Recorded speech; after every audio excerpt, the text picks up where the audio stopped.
Hello, welcome to Actual LOL. I'm Jon Purkis. This is a live Q&A. I think we're live. Hopefully, I'm going to check some stuff and see if anyone, please post a comment to let me know if you can hear me. In fact, I don't have my microphone. Oh, now I can hear myself, so sounds about right. Could somebody just let me know in the comments whether this is the microphone that's working? I need to do a better job of testing this beforehand. Well, anyway, the audio is good, so we're here. And hello to Jamie, Manuel, and Kabuki Kid. The last Q&A was a while ago, and for various reasons.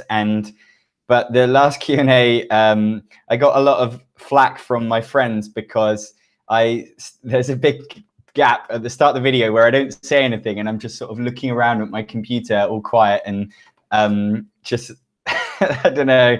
I was hanging out with some friends like after the last Q&A around Christmas, and had a lot of fun made at me for my sort of trying to work out how to do a Q&A face. So this time I'm talking. There's no silent spots. That's the idea, at least. And the lavalier mic is doing its job. Thank you for letting me know. Okay, well, it's a Q&A. So ideally, please ask some questions. I could talk about the UK Games Expo. I could talk about some of the games I've been playing lately, or I could just talk generally about games, or I could talk about anything other than games, providing it doesn't get too weird. I've actually got some questions to answer first from my Patreon backers. There's just a couple of them.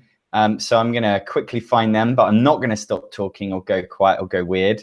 It's going to be consistent. I can't do that already. I'm distracted. How do I access this thing?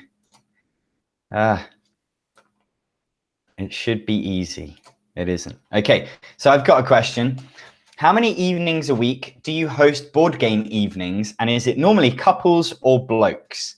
That varies a lot. I host quite a lot, but I also go to board game groups. So I go to London on Board, which is the kind of big London meetup group. And so I go there. And it varies. Like sometimes I want to host, sometimes I don't want to host, sometimes my friends host. So I would say on average I host maybe once a week, but sometimes that could be like 2 or 3 times a week. And it might depend on like whether my girlfriend's out and so therefore I can just game as much as I want, or whether she wants to game with us, or depending on whether we're doing something that weekend. So I might host on a weekend. And it also depends on the types of friends that are coming, because some of my friends live right over the other side of London, and it's just a massive effort for them to get to my flat. So we meet at London on Board instead, and so that makes perfect sense. And then as to who it is, it's not couples really, or bloke. I mean, there's definitely like 1 or 2 couples that we play with, and it's not mostly guys. I would say like it's a 50-50 split, like men and women, and it's just friends, gaming friends mostly. So these are people that I've made friends with through London on Board, that now we game outside of London on Board as well. Mostly, like there's still like we still have a few like couple friends, like either from jobs that I've either from our previous jobs or from university or things like that. But mostly it's people that I met at London on Board. And that is a classic case of John taking too long to answer one question. So the next question, this is from Bruce, by the way, one of my Patreon backers, who I met at UK Games Expo. He now is asking, do you still rate Mafia de Cuba and Muse? I'm considering buying these for a holiday with a dozen people new to modern gaming. Yeah, I mean, I personally still rate them, but you've got to think of it as like, these are games that are good for me. I still think they're really good. In fact, I've put them in videos quite recently. I would say that if you're playing with people that are new to modern gaming, Muse is a lot better because it's a lot simpler and just kind of there's less rules and less complication, and it's just going to be easier to get into. Mafia de Cuba is a super fun time that I don't think is that complicated, and I have played with non-gamers.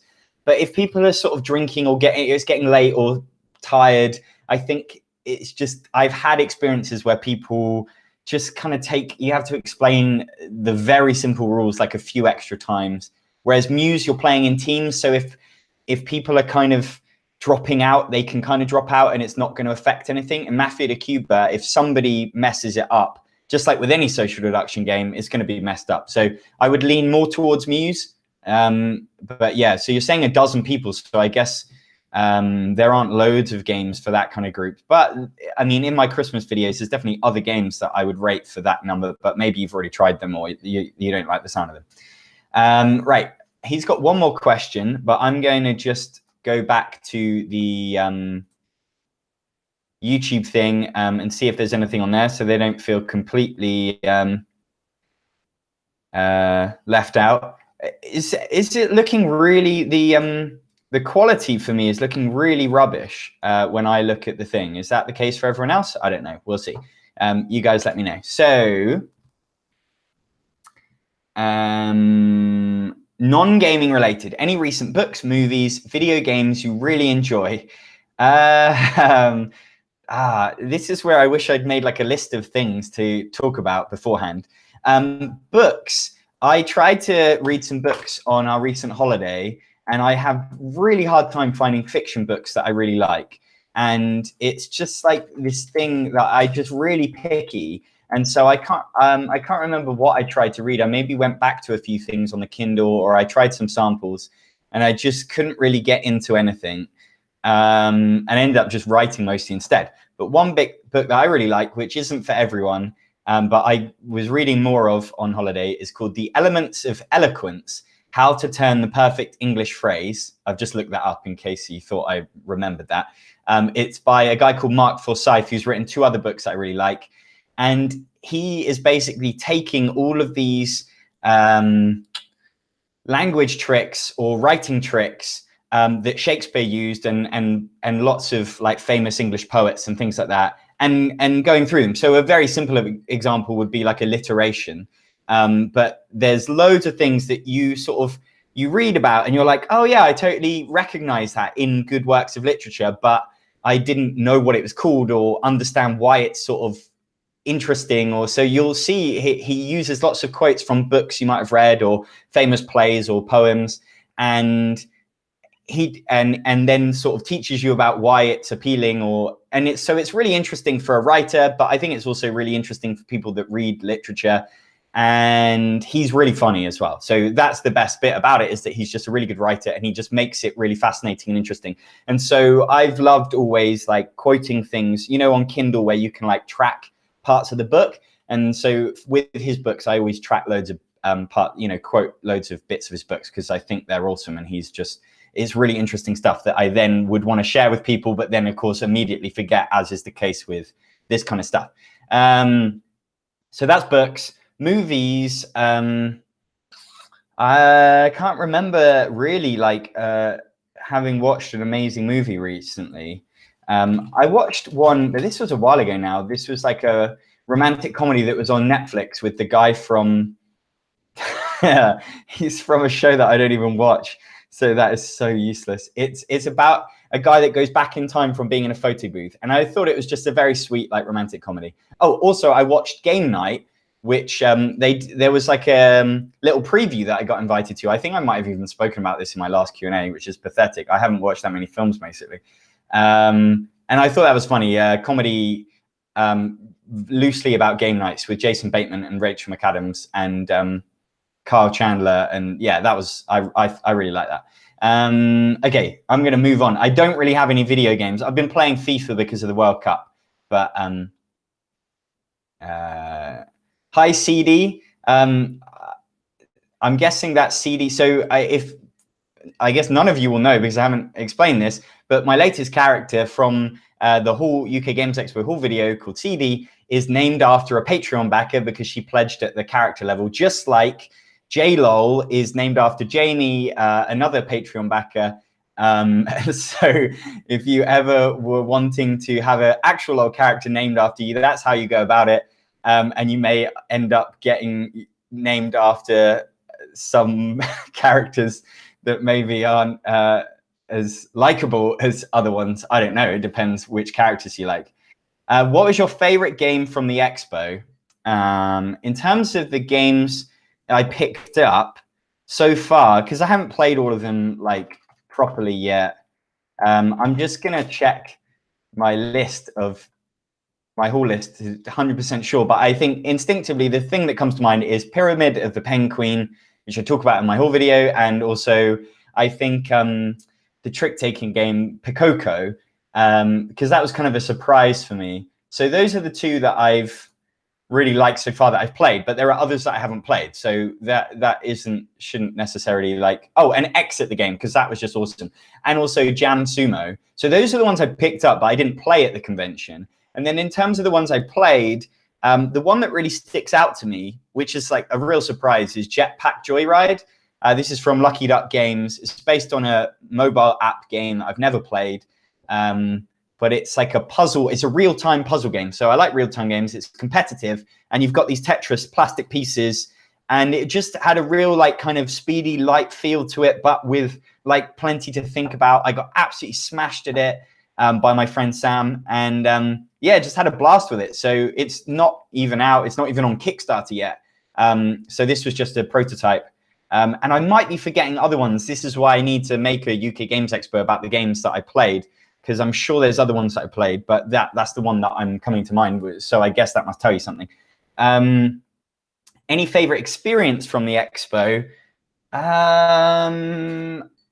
Just the whole thing, I think. I suppose I would say the No Pun Included live show. So if you haven't seen that yet, I mean, both the live shows I did were awesome. I also did This Game Is Broken show. But there was just something particularly fun about the No Pun Included one because of the type of game that they created, where Elaine had written these amazing songs that were very subtly about certain board games, and it's such a challenge to try and work out. And just because the kind of discussion, because I was sat next to Rado and Heinze from Semi Co-op and competing against Tom Vassell and John Gets Games and Rachel from Semi Co-op, and it was just, yeah. So you can just go and watch the whole thing and see why that was fun. But really the whole thing, it's just like non-stop, had such an amazing time. Even demoing Fog of Love, it certainly was tiring, but it's just so great kind of sharing games with people and getting to meet people and then just like getting to meet various actual old viewers. And yeah, I had such a fun time. It didn't really like, it was never really bad at any point. I also had a really good night on the Saturday night where it was like after that show, and I stayed up late with some friends and played a few games like Jam Sumo, and it was just kind of like I was sort of delirious with tiredness, but just like laughing nonstop. And then we tried to get back and we got stuck because the monorail back from the NEC to the airport wasn't open, and we were walking forever, and it was just like, and then we ended up getting an Uber, and it was just ridiculous. Okay, I'm going to try and move on to another question. Cult of the Future question. What upcoming game has you the most excited recently?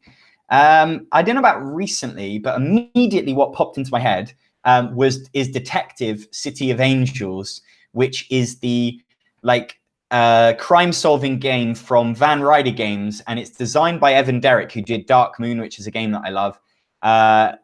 It's basically like Sherlock Holmes set in like noir LA, but with a antagonist, the player that is like bluffing, giving you certain things. It sounds like the game LA Noire. It sounds amazing. I'm doing a bad job of describing it. Somebody is playing the chisel, and they get to decide what information they give. And sometimes it might be true, and sometimes it might be false, and the other players have to work out when that person is lying to them. It sounds amazing. So that's definitely one. And then also, now that I mention it, Detective from Portal Games, because very similar crime-solving game, but where you are looking up real-life information to help you solve the case and using Wikipedia and stuff. That sounds amazing as well. And I didn't get a chance to play that at the expo, but I can't wait to pick that up at Essen, I guess. So those are two that are really standing out. But ask me again in a bit, and I might try and think of some more or find some more. What is your methodology when packing games to travel? That is a great question. I mean, I love to take the like little small box games, so you don't have to do anything with them. So like Quinto and The Mind are perfect for that, because you can just throw them in. But I do have these kind of 4-way elastic bands that the Broken tokens sell, and they come for different sizes, and so they keep the box closed because otherwise it falls everywhere, right? Oh, I am a little blurry. Oh, I just kind of skipped ahead to that. I don't know if there's anything I can do to fix that. I'm guessing that's like my internet connection. I guess I'm just going to have a look into that quickly to see if there's anything I do. So I'll come back to that question. Well, I've got it on like HD. I mean, I could disable HD, but that doesn't seem like a good idea. Why would I don't want to limit the bandwidth. If I stop the broadcast, that's surely going to go terribly. Maybe I should. It is really blurry. I'm just scrolling that. Seem fine resolution here. Oh, okay. All right. I don't really, unless anybody has any tips, I really should know how to do this, but I don't. What can you do? I could, let me turn the video off for a second and then I'm going to turn it back on. Okay, so I tried that. Let's see if that did anything. So let me know if that did anything. I'll try to look back down into the question. So with packing stuff, yeah, I use these elastic band things. They're really useful so the box doesn't fall apart. The other thing that I do is I have a few like wash bags or like toiletry bags that are just kind of like we randomly have, and I will decant games into there. So I'll put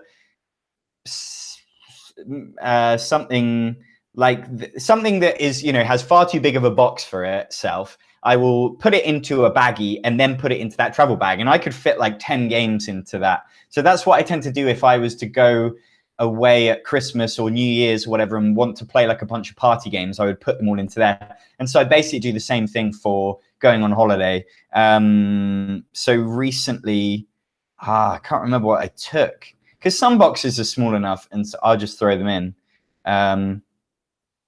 Yeah, but yeah, so that's like my approach. It's not perfect. It's kind of annoying because you've got to give yourself like an extra hour to set it up, and then you've also got to do it on the way back, but it's just the way I do it. What was the best thing you saw at Expo, and why was it the dice crossbow?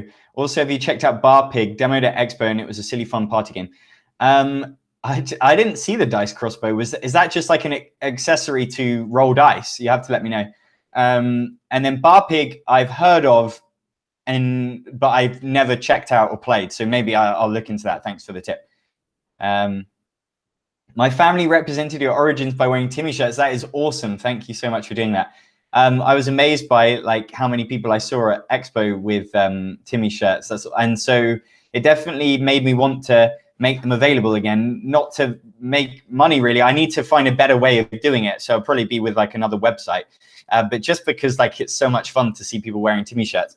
And hopefully I'll be able to do some like other options as well for people that don't want a massive thing of Timmy, which is, you know, somewhat, as Radu said to me, it was, I can't remember how he phrased it, but it wasn't quite his style. So he turned down the offer of a free Timmy t-shirt.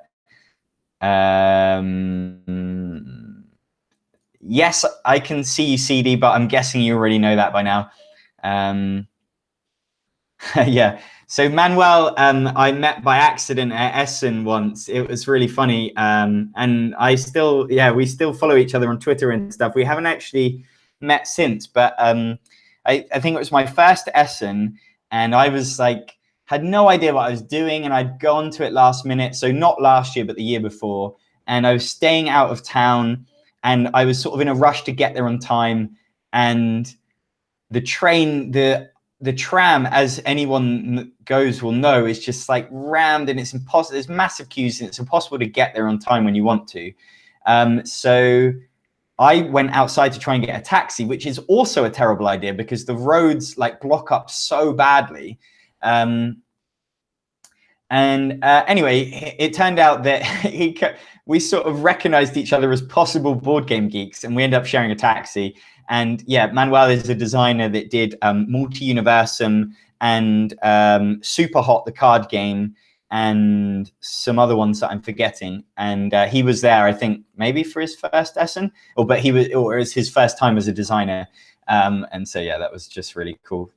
We've kind of vaguely stayed in touch. Just watched Predestination recently. I don't even know if I've heard of that. Oh, okay. Ethan Hawke. Oh, wow. It's getting good rating. All right. Okay. All right. Did you do a live show panel? Yeah, I did, but not personally. So as I've mentioned, I was on This Game Is Broken podcast, which I don't know if that's been released yet, but will be, I would imagine, as a podcast. And then the No Plan Included comedy live show. I don't know if somebody could link to that, but all you've got to do is go to the No Plan Included channel and check that out. I'm hoping, in fact, this is like something of an exclusive. I'm planning to do a live show at Tabletop Gaming Live, which is the new convention run by Tabletop Gaming Magazine in London. And so that's in September. I think it's like the 19th and 20th, the Saturday and Sunday. I'm going to just check that. No, that isn't right at all. I don't know then. 20s? Okay. I don't know when it is, but it's in September. And I would love for some people to come and watch it. So please, if you're in the UK, please consider coming to Tabletop Gaming Live. Partly because I really want there to be another awesome convention in the UK, and it's really convenient for me if it's in London. But also because I'm going to be attempting for the first time to do a show with characters and jokes and maybe songs and as much as I can cram in as possible. And I really want there to be an audience because otherwise it would just be really weird for me. So yeah, please consider coming to that. That's the first announcement I'll make of that. Hi, John. Have you played Fox in the Forest? No, but it's back in print now. Back in stock, and so I'm going to get my hands on a copy. So I will be playing it. But I'm looking forward to it because Shut Up and Sit Down raved about it, and I think everyone raved about it. Jeremy says Pikoko is great. I agree. Deep Contact says I can see your trash can. You can't. You can see my rubbish bin, but you are half right. He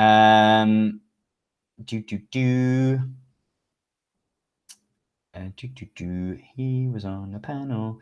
I watched it yesterday and it was great. Yes. You are. Oh man, I lost my place, which is like a really common thing that people that do Q&A say. So boring and such a cliche. I wonder how I wonder how long until this one also devolves into an Americans asking what basic British terms are. No complaints. I enjoyed it last time.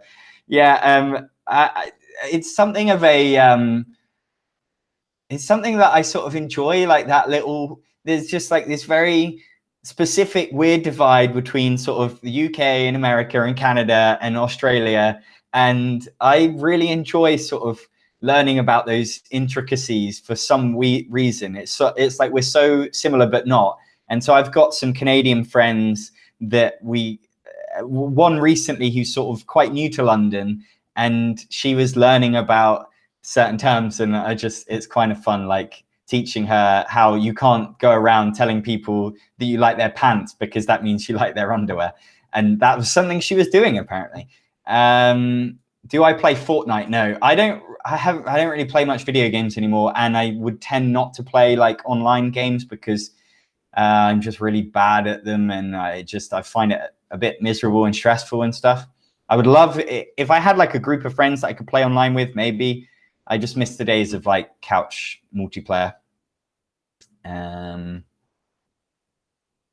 You haven't watched the No Pun Included show? Come on. Please, Jamie.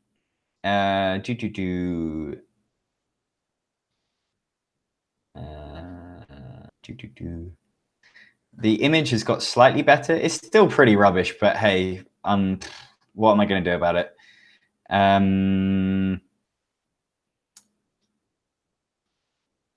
I'm interested in any board games you think would be good to build up a local league around. Interesting. What, like a tournament type thing?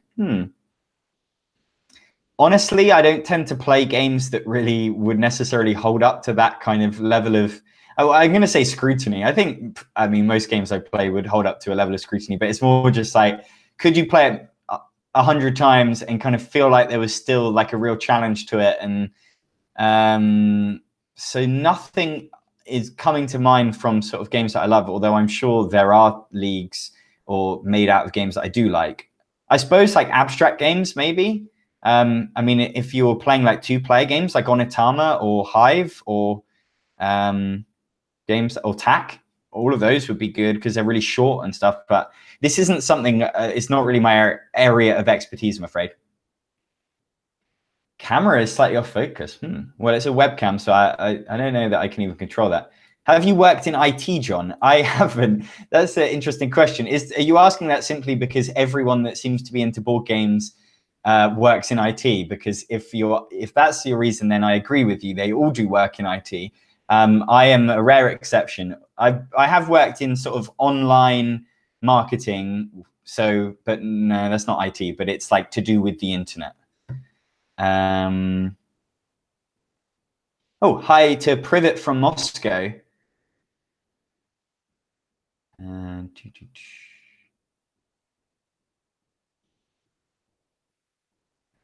Oh, the dice crossbow. Okay, yeah. Well, they're from Draw Lab, so I don't know about the crossbow, but I've got the what are they called? Like they were called like dice throwers. Yeah, I think maybe we're talking about the same thing, and they're like really brutal. And in fact, I'm going to be talking about that in another JLOL video when I get around to recording the raps for it. So that is all to come. So I just called them something different.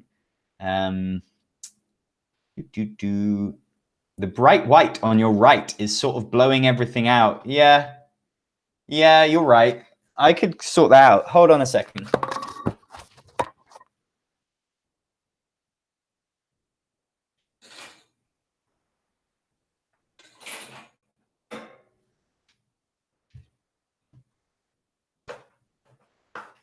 I don't know if now it's going to be really dark.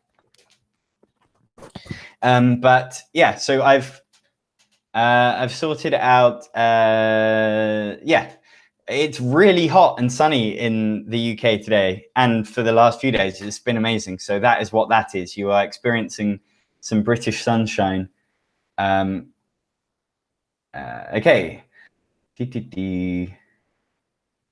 I was hoping for more Becks in the bin. Yeah, sadly not. I haven't had a Becks party recently, or I haven't actually had any Becks recently. Have you played any block war games? I haven't played any block war games. I tell you what I have done though is I've played some hex and counter war games like with the little terrible like cardboard chit. So I think that wins me more credibility. I would like to play some block war games. I would like to try some of the commands and colors, but it's just a case of like, I don't know about time, but I just haven't had the opportunity, and I don't know if I would like them or not. Like, the thing is I like Memoir 44 for its lightness, but then I do find it incredibly like luck dependent. So when we played Overlord recently, or twice recently, it just can feel so brutal when you're you just get hammered either by the card draw or by the dice rolls. So if a block war game is a bit less luck heavy than Memoir 44, then I'm intrigued by it. But I also kind of don't want it to be like loads more complex. So maybe let me know. Yeah, so Manuel's saying if we didn't catch that cab, I would have been late. Well, yeah, but we if you remember, we had to get out the cab early because we were just stuck in a traffic jam and then just walk the rest of the way. So it was such a ridiculous first experience for like the first day at Essen. Part of that. So I'm part of a gaming group of 6 focusing on very light Euro, and I'm struggling to find games to play. Yeah, 6 is tricky. They've recently been playing Queen Domino. What goes to 6 that is like, I think that's such like a common question. It's definitely one that I used to ask like on Reddit and things, and people don't want to split up the group. And then the thing is, if you split up the group and it's like 3 and 3, well, 3 is generally a rubbish number to play a lot of games with. Not all games, but you know, some. And even like Carcassonne doesn't go to 6. I was gonna say Cult Express, but it's very different, and the only thing about it is just that it goes to 6, but it's not really Euro-y, it's attacky. Yeah. If you're talking really light, then you could maybe play Dream Home with the expansion, but that's very light, but it's at least it's not too like, it's not aggressive in any way. So it is like a Euro in maybe the way you're describing. Trying to have a quick look through my list, but nothing massively is coming to mind. I mean, if you're wanting like points and strategy and stuff, I think there's just not that many games that go to 6. Oh, maybe Mission Red Planet, but there is a bit of interaction, a bit of attacking other players, because area control game. But that goes to 6. New York Slice, I think that would be a great one. That goes to 6. Yeah, that's my recommendation. I'm going to stop talking. If you don't know about New York Slice, watch my top 20 games of 2017. What did you think of the Super Hot card game? I'm afraid I haven't played it. Mostly, and this is no offense to Manuel, but I've never played the video game, and I understand that it's sort of like a solo-ish game, and that isn't something that massively appeals to me. And just the IP doesn't massively appeal to me. I apologize. Ethan Hawke is now in a couple of my favorite sci-fi movies, Gattaca and Predestination. Yeah, I've never actually watched Gattaca. I really should do that. Oh man, I lost my place. Come on. There's so many questions. I'm going to quickly go back to my Patreon questions just because there's 2 more. Do you ever feel overwhelmed by the number of games that you have? The more you have, the less you get to play them all, etc. Yeah, a little bit. I probably had that more. I've tried to kind of like reduce my collection down a bit, and so I think I'm overwhelmed by, because I'm reviewing games, I do get a bit overwhelmed by sort of bringing games in and then sort of having to review them and not getting a chance maybe to play my other games. But I think for me, like, space was a big issue. So I was overwhelmed when in our previous flat, because I only had the one bookcase, and I was way beyond it, and it was just very stressful. But now I kind of keeping it to a sort of it's kind of tidy, and so as long as that remains the same, I don't get too overwhelmed. But yeah, it is a shame that some don't get played too much. And the way I kind of see it is that I'm going to keep these games for a long, long time if I love them, and they will get their chance.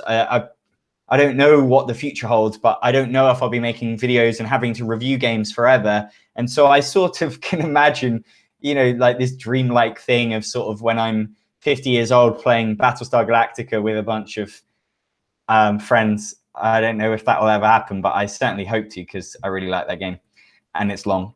But so for example, like on my birthday, I had a little day where friends came over, and I tried to focus on games that I was really excited about, although I did play a lot of new games, to be honest, but I played some older ones as well. Have you thought of having all your characters play D&D or similar with each other? I've not really thought about that. That sounds like a lot of effort or work to kind of bring to life. And I mean, it sounds fun. If there was somehow a way to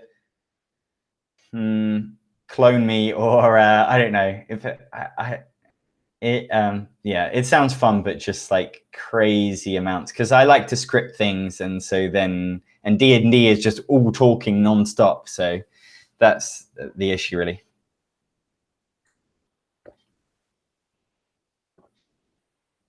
Is your refrigerator running? Yes, it is.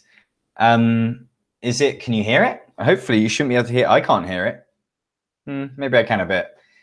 So I don't know. Let me know if that's a real problem. But although, to be fair, I'm not going to turn it off because it's really hot in here. Do you have Prince Albert in the can? I don't know what that means. Can you explain?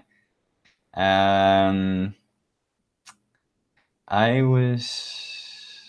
was on the fence about Tabletop Live. Yes, please come.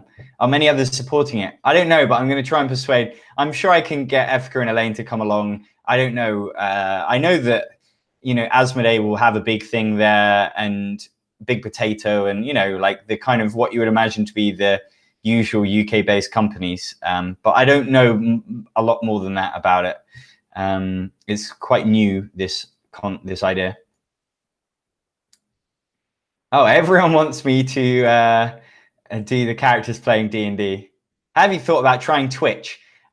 Yes, a little bit, but I am sort of struggling to keep up with what I want to do here. I think the shame for me is a little bit with YouTube is that with all the kind of algorithm stuff, and I don't know, you give yourself reasons as to why things happen. And for example, my latest video, I put quite a lot of effort into, and it doesn't have that many views compared to some of my older stuff. And so it feels like something's changed. And I think part of that is to do with a lack of regularity on my channel. That's what probably YouTube would tell me. But it also just feels like things don't travel organically as much.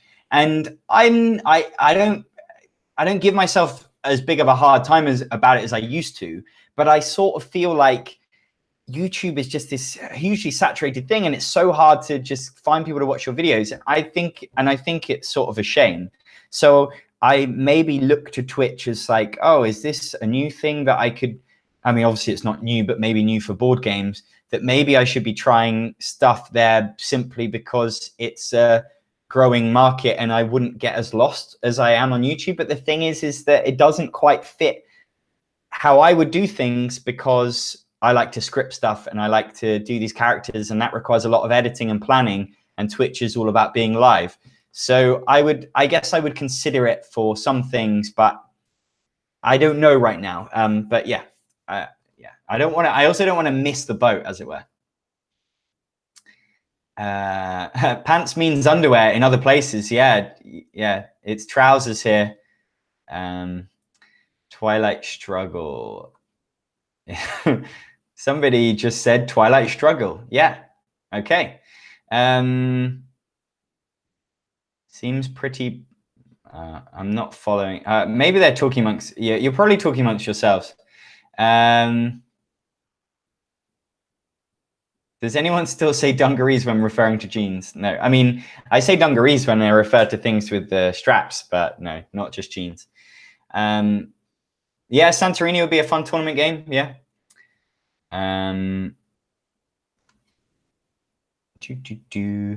Hi, did you do any escape rooms, real life? I mean, can you recommend any in London? Yes, I've done a bunch of escape rooms. I've done maybe sort of 6 in London, and like 1 in New York, and I did 1 in Birmingham before the expo. In London, I would recommend Time Run, which is quite a bit more expensive, but they definitely try and add some stuff, like it kind of this immersive thing at the start more. It's hard to explain without spoiling it too much, but definitely just kind of really got some interesting theme stuff. Like, so Time Run's really great. That's the Lance of Longinus, because they got 2 rooms. And then I really like Clue Quest in Caledonian Road, which I've done 2 of their rooms, the first 2 rooms, I think. Or maybe I've done the second and the third. It's really hard to track, but I'm pretty sure that all their rooms are great. And there's a really great blog where somebody reviews escape rooms, and I would mostly agree with them. I've also done Hint Hunt, which I wouldn't really recommend. It was my first escape room, and I loved it. I loved it so much. And then I've played one since and been like, oh, Hint Hunt's actually really flawed, because there's just way too many red herrings, and you spend half the time not solving the puzzles and just getting loads of clues. So I wouldn't recommend Hint Hunt, the one that's like in an office, like a detective's office, a private and then I've done one in the center of town, which was like really tourist heavy. I would just avoid the center of London because like they're just clearly just trying to make money and not putting a lot of effort into it. So it was perfectly fine. The puzzles were fine. But it was just really sort of uninventive. And then I've done 2 at Locked, which is in South London, sort of Bermondsey. And that's LOCK''D.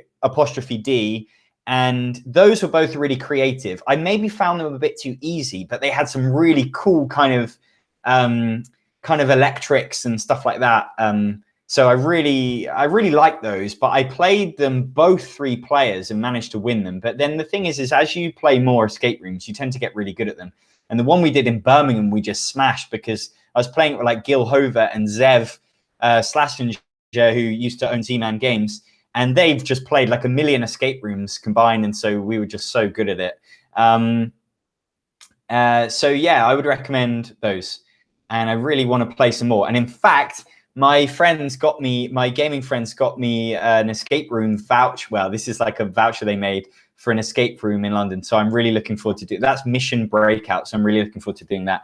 And I would love to do more, but it's just, they're expensive, aren't they?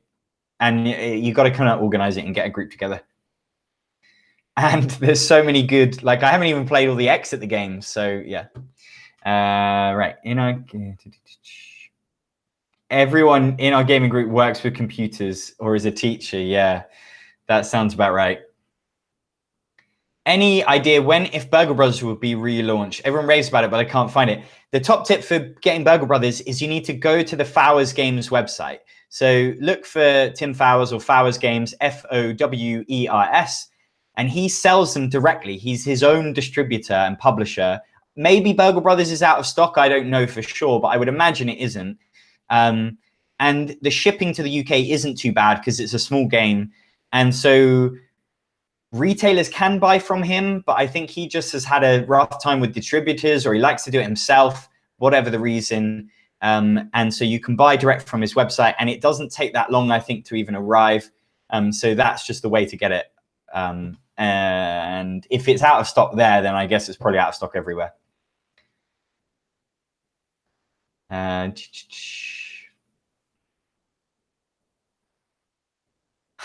What are your thoughts on that Dan Hughes bloke and his pointless mission to get Huddersfield into board games? Yeah, I mean, it's a complete waste of time. Dan's all right. You know, he seems fine. He, you know, his questions on Q&As leave something to be desired. But no, I love, you know, Dan's been so welcoming having me on the podcast like 3 times.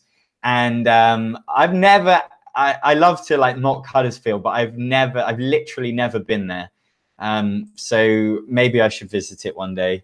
It does look very scenic, very Last of the Summer Wine from his videos, which I guess makes sense because that's where it's filmed, it seems. But yeah, sure. I mean, good luck getting Huddersfield into board games. I was pleased to see Salisbury, where I'm from, in that it's in like 2 games. It's in Among Nobles, which is some game that I've never played even. And then it's in Richard of the Lionheart from Simon, which apparently isn't a great game either. But yeah, if you're a game designer, stick Salisbury into your games, or or stick Mile End, which is the part of London that I'm in. Okay.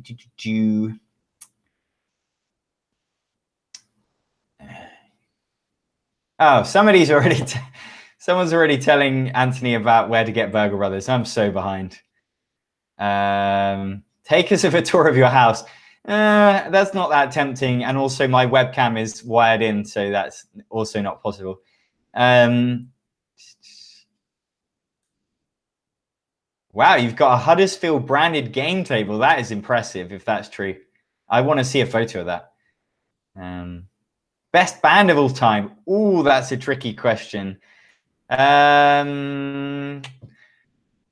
don't really have a favorite band, but in terms of kind of like a classic band that I really love that I think are great, I would probably say Fleetwood Mac. I think I said that last time, but they're not my favorite band, but they're just kind of like, they're an all-time great, right?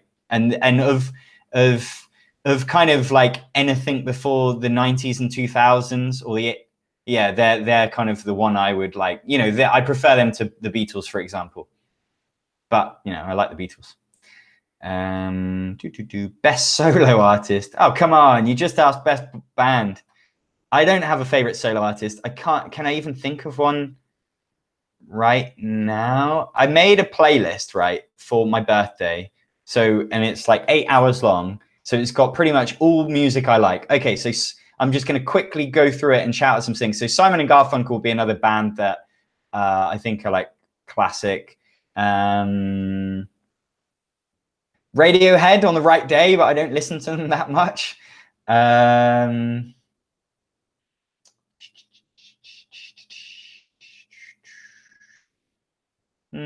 don't know. I'm going through a lot of stuff here, but it's all kind of like bitty. Like I like some, you know, for example, like I like the Shins, but I don't like their latest album. And I like what was it?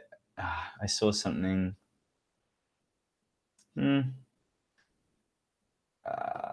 Yeah. So I'm being terrible.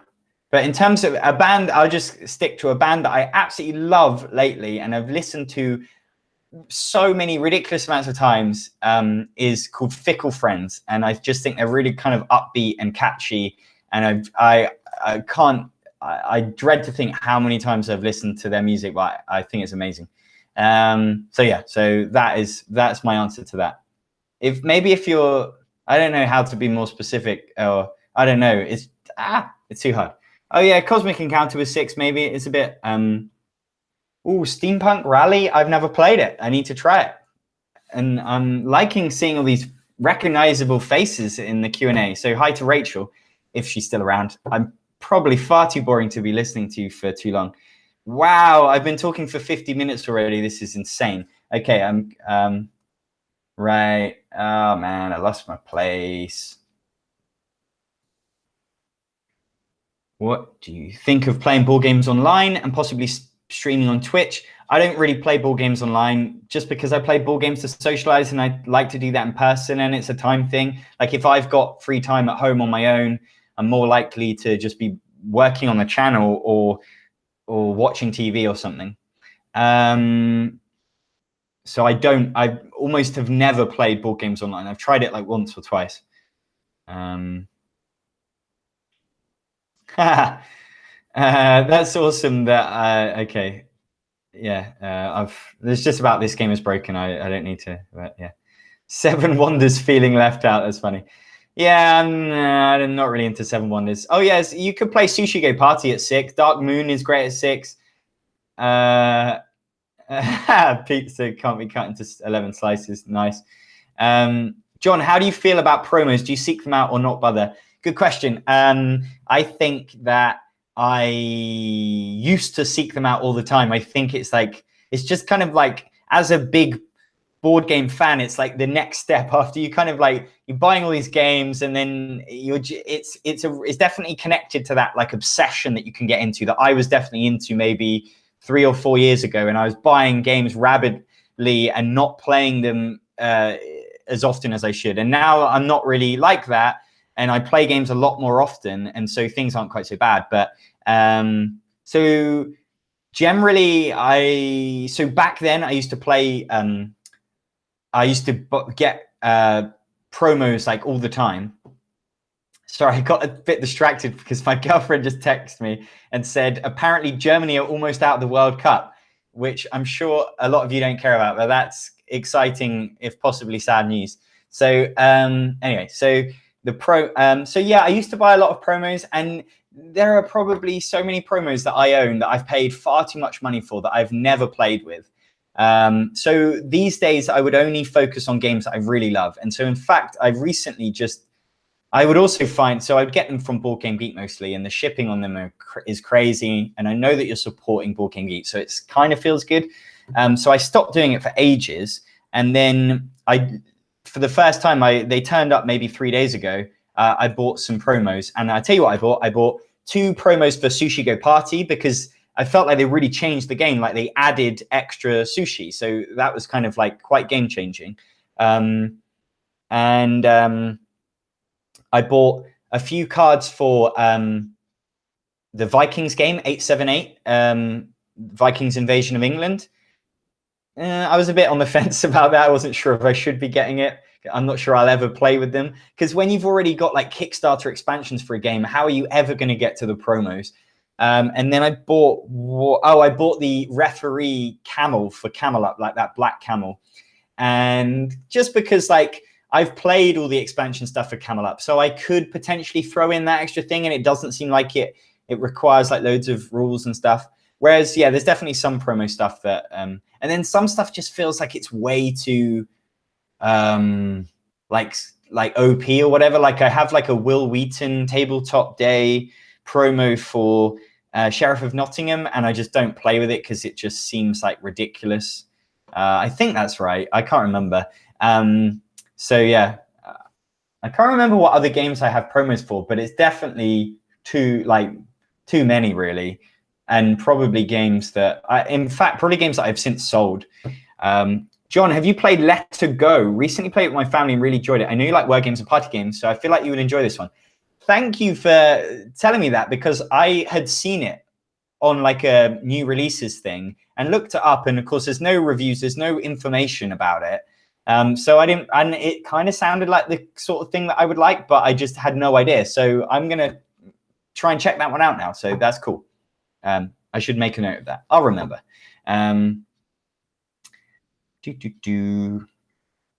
Euro games that play 6, Medici, Key Flat, and best of them all, Sidereal Confluence. Yeah, sure. I think they wanted light games, but okay. Well, Medici's kind of light. Viticulture goes to 6. Yeah, don't play Viticulture at 6. I made the mistake of doing that. Please don't do that. You could play Between Two Cities at 6, so that's really great and kind of light and a bit Euro-y. And apparently Germany are out. Wow, okay. I'm sure you all wanted football updates. What is the most useful promo? So many seem like weird afterthoughts and aren't even balanced well. Which promo is almost a necessary... man, I wish... Oh, the New York Slice promos. Okay, so what I tend to do is just go back to my BGG listing and have a quick browse through and try and remember what games I own. Yeah, definitely the New York Slice promos, because they just add in extra, and you I forget what they're called, but like the little special ability that you get each round. And I don't think they're overpowered, and you get through the base game ones, like you'll see them quite a lot. And so it's nice to have like some variety with that. So I think they're awesome. And they sell like a pack of maybe 8 or 10 of those.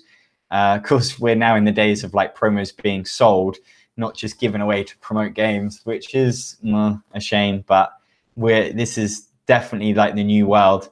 And, you know, obviously it's used to help YouTubers and stuff. So that's cool. Apart from that, I'm not really remembering any promos that I really have like thought were amazing.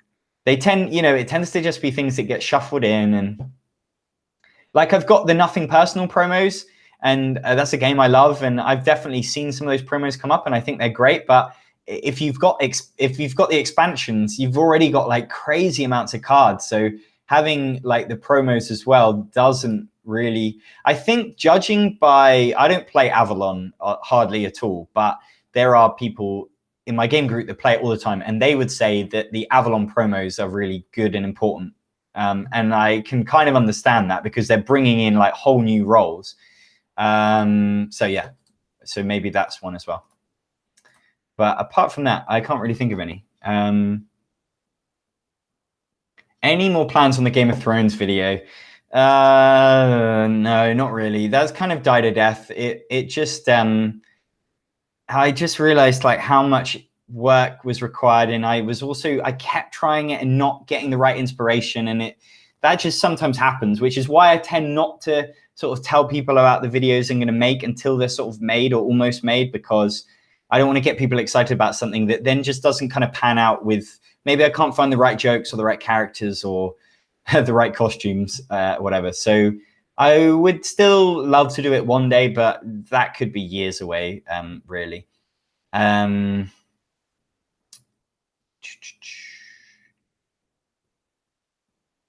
Okay. Oh, wow. Okay. So they're like crank call, or what we would call prank call lines. Okay, I've got no frame of reference on that. And hi to Nettus Plays. Oh, okay, right. Sorry, I'm just catching up with this joke that I've never heard of. Sam saying, I noticed your latest video is in 4K. Yes, it is. I've started to use a new camera, and but I don't know that anybody else noticed. So there was a bit of a shame, but I think also I was having troubles with the focus and stuff. So, but Sam in the comments is my friend that helped me film at the UK Games Expo, and he's going to be helping me out a bit in the future. So big thanks to Sam, and you should absolutely go and check out his YouTube channel. Is called Two Towels. Hopefully, if he's still around, he could link to it or something. And hey, I'll make him a moderator so you can see him. Wait, yeah, add moderator. And yeah, and he's only uploaded like the one video so far because he puts a lot of effort into it. He's a professional videographer, looks awesome, and it's got a few jokes in. And so yeah, go and check out and subscribe to his channel. Oh, cool. Chris works in an escape room. That must be awesome.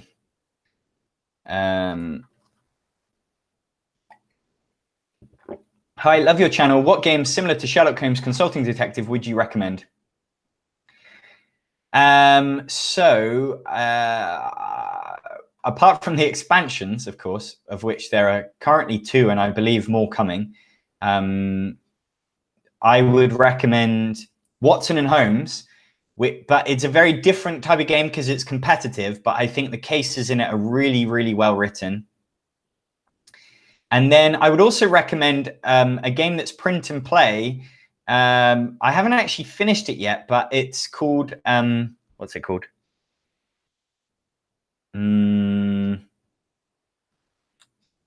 Something, it's like investigation on the something planet, on the red planet. Man, I talked about it on my Twitter. I really want to get the name right because otherwise you might struggle to find it. Damn it. It's not, apparently it's not the red planet. Oh, it's called Martian Investigations. I'm pretty certain of that. And now I'm going to just, yeah, it's called the Martian Investigations. And you can buy it as a print and play. And maybe you can also buy it printed. It's kind of a self-published thing. And yeah, I enjoyed the cases of that. And it's a nice sort of small book and stuff. So that's something that I've played. I also, there is Mythos Tales, as Kabuki Kid mentioned. I haven't actually played that yet, so I can't say that I can recommend it. Then there's Chronicles of Crime coming up, which I demoed at Expo. But again, I haven't played it enough to really say that I could recommend it, but it's definitely one to look out for. Then you need to be looking out for Detective City of Angels and Detective from Portal Games. Am I missing? I feel like I'm missing something. Maybe I'm not, but yeah, if you like those sorts of games, it feels like you're really in luck, which is great for me because I really like them too.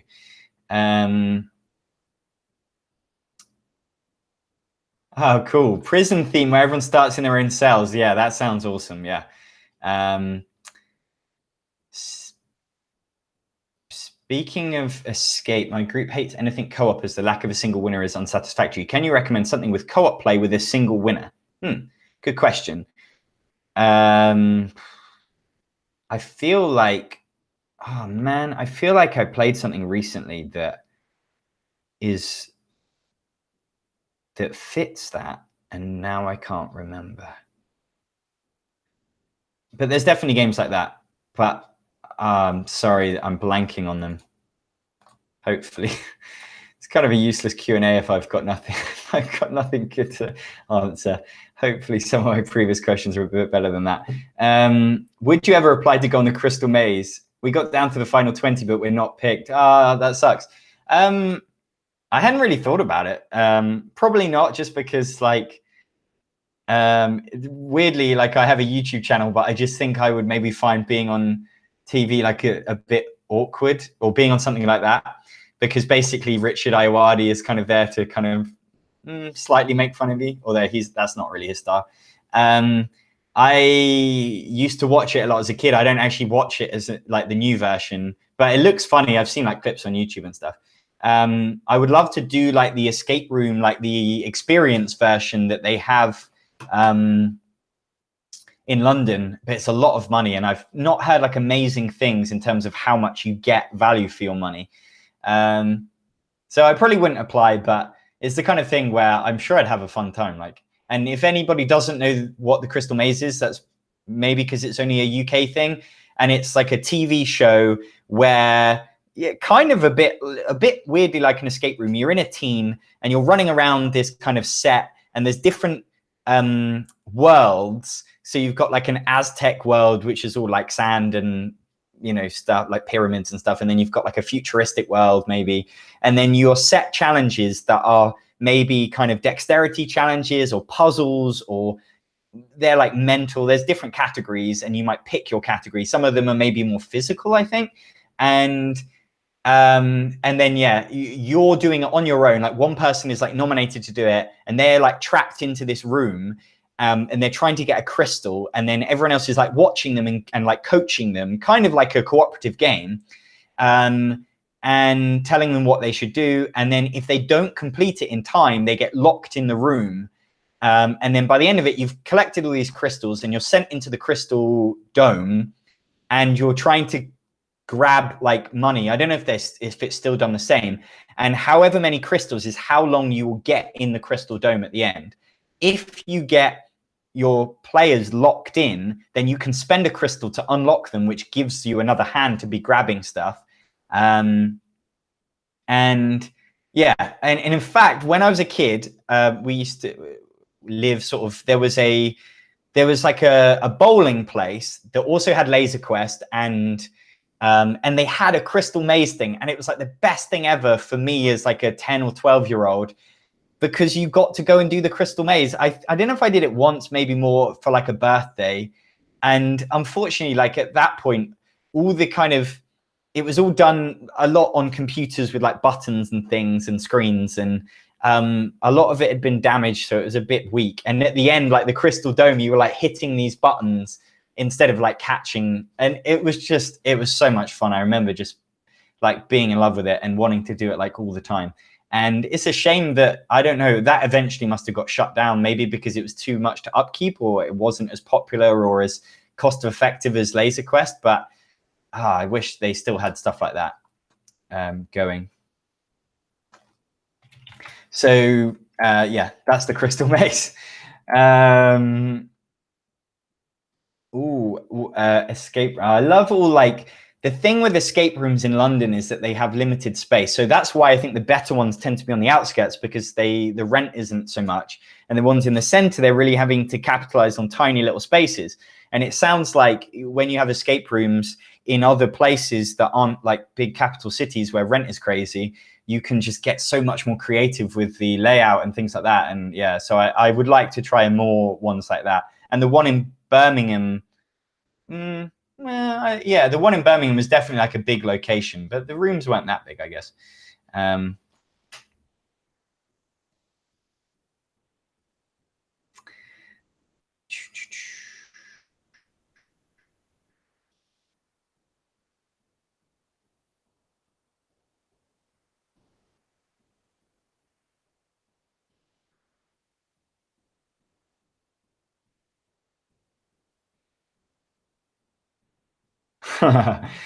I like the little jab at Dan's scoring methods in This Game is Broken.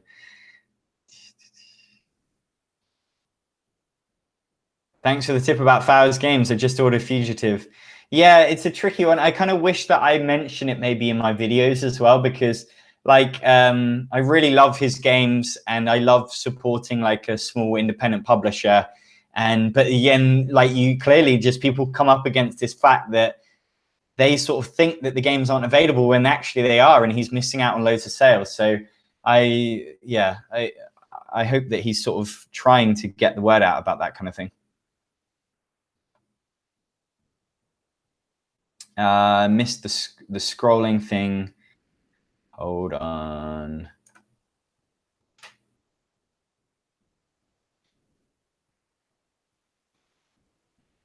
Do you have any plans to attend American gaming cons like Gen Con in the future?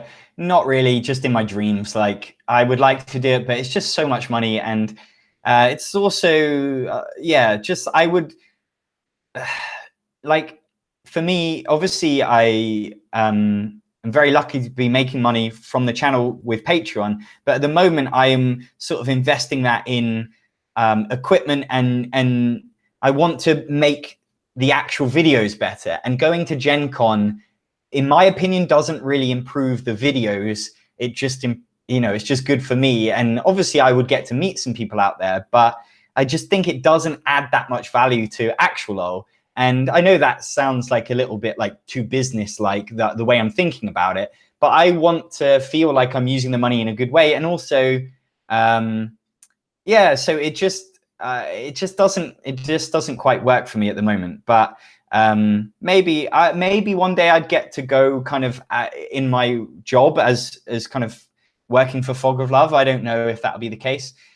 So yeah, no great plans. If I ever got so big that they were willing to, like, the convention was willing to like invite me over as a special guest and pay for my flights, which I know happens with like the Dice Tower and Shut Up and Sit Down, then of course I would go. But right now it's just like, I looked into it once and it was just so much money. And yeah, I just didn't really feel like, because the games tend to come here quite quickly. And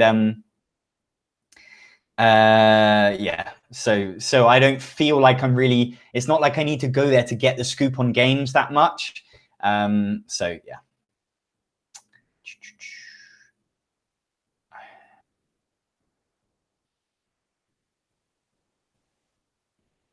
Huh. I didn't realize that Picard was supposed to be French.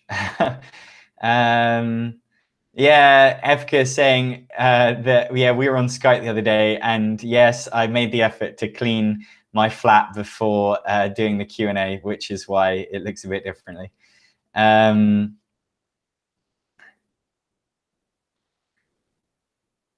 did toy with moving the bin out of the way, but, I've got to...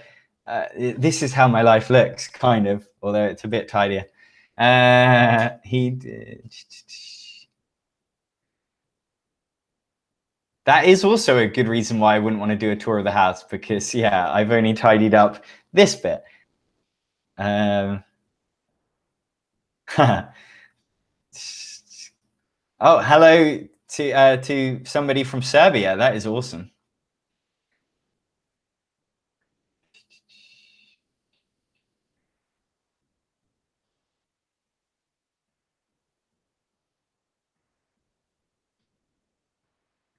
So yeah, we're talking about Germany.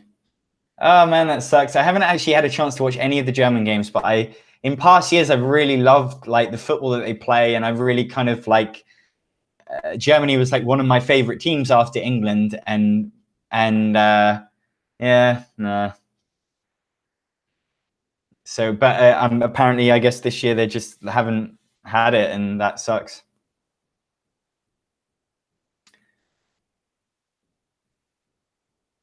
Yeah, I wouldn't play Lords of Waterdeep with 6, but then I wouldn't really necessarily play Lords of Waterdeep.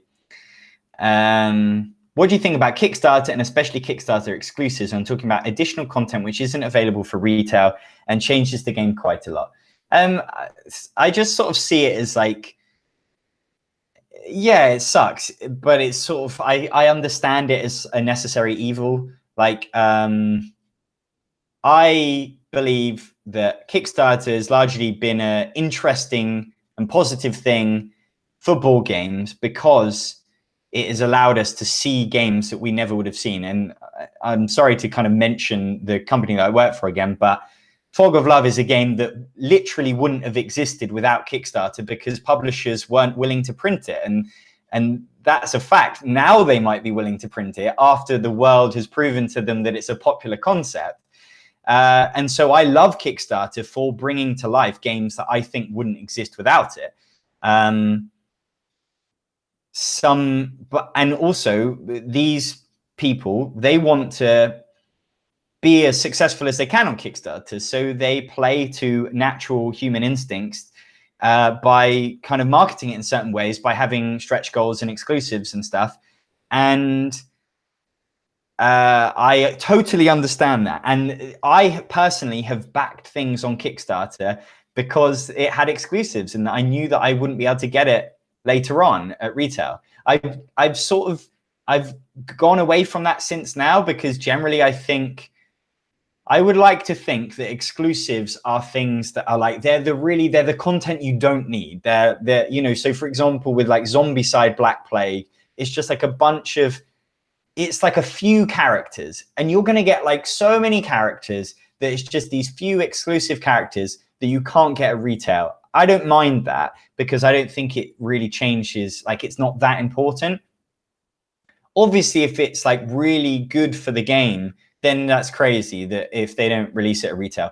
And then of course now some companies are tending, like, I think people are they're pushing back on it, and they're taking on this feedback, and then they're making the exclusive content more like deluxe components and things like that, which I think is better because it doesn't affect the game. But actually, like, I love deluxe components, and I am also like a little bit gutted to then not be able to get it later on. And I have a real quandary in my head. It frustrates me. And I don't think badly of the companies that do that, but it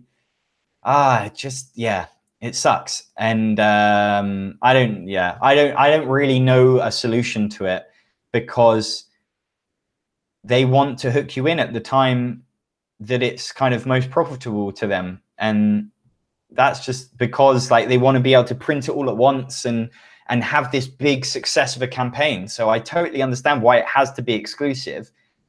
And yeah, but then I hate missing out on it later.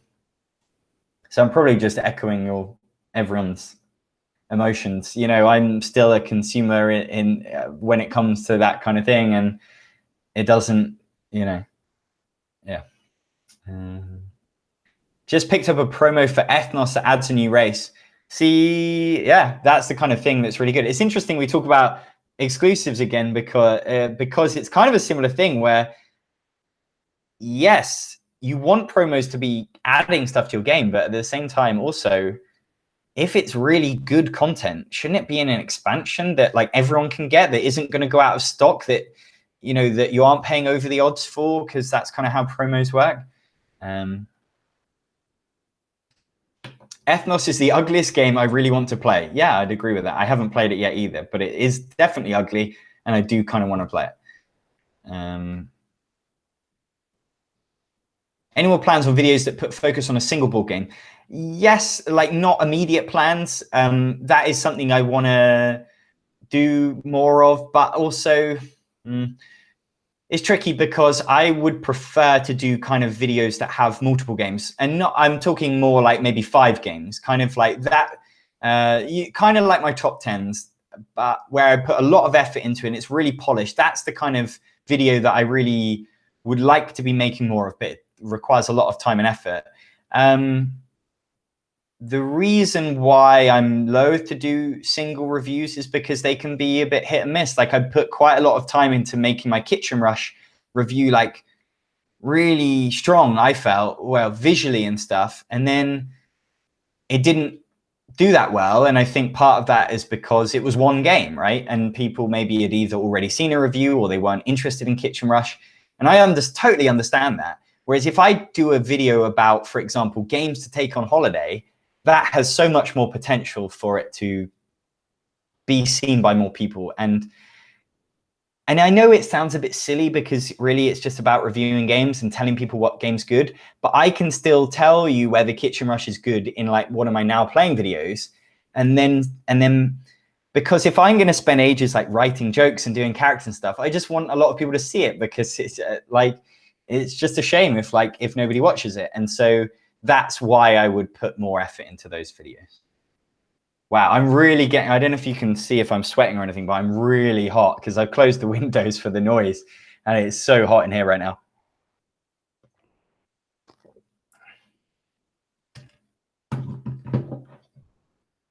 Oh, hi to one of the demoers from Fog of Love. And yeah, it was really interesting. The people that were demoing you know, and I have no ego about this at all, but like, I don't know, I couldn't be sure, but I'm pretty sure that none of them had knew that I was a YouTuber or anything. And so obviously we were talking about it a bit at dinner and things, and I was telling them about it, and they were tended to sort of come more from like a video game background. And it was just really interesting. And like, I think they all knew of Shut Up and Sit Down, but that was, and probably the Dice Tower, but that was kind of it. You know, they didn't necessarily know beyond that, which makes perfect sense because they have, you know, 10 times the audience. But yeah, so that was quite a bit. Oh, wow.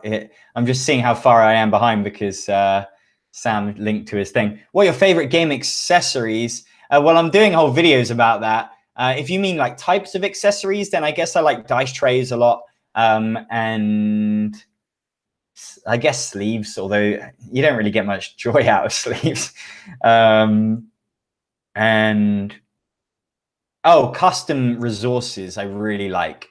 I like metal coins as well, but I really like custom resources that replace like cubes because they're just so sort of thematic, and but they're expensive and hard to get specific ones and stuff. Best board game upgrade.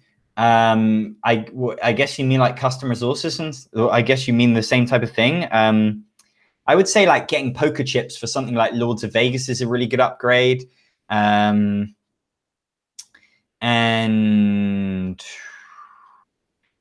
the Brewcrafters insert from Game Trays is like a godsend because that game has got so many bits in it.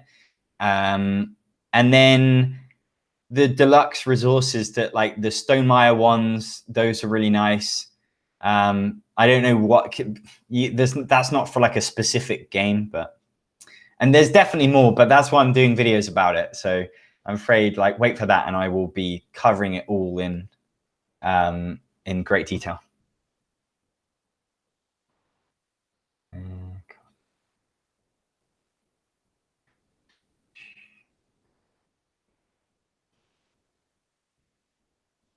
Huh.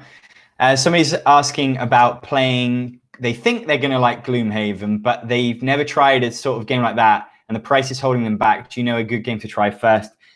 I've never even played Gloomhaven, so I'm a bad person to ask, but it really depends how deep in you are, because I think so many people rave about the game, and it is so kind of complex in terms of rules and setup that when everyone's raving about it, it can seem sort of, oh yeah, this is a game for everyone. And I don't know, my instinct is just be wary. But in terms of a game to try, like, well, obviously you're going to be trying other dungeon crawls, but they're not simple either. So I don't know what would be a good entry to Gloomhaven in that respect, really. So yeah, sorry.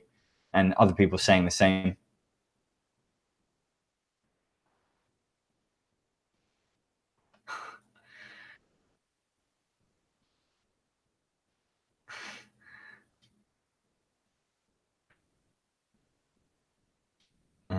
So yeah, sorry, I lost my place. If that wasn't obvious, I just went quiet. I'm probably going to have to start speeding up a bit. I'll try to, but we'll see.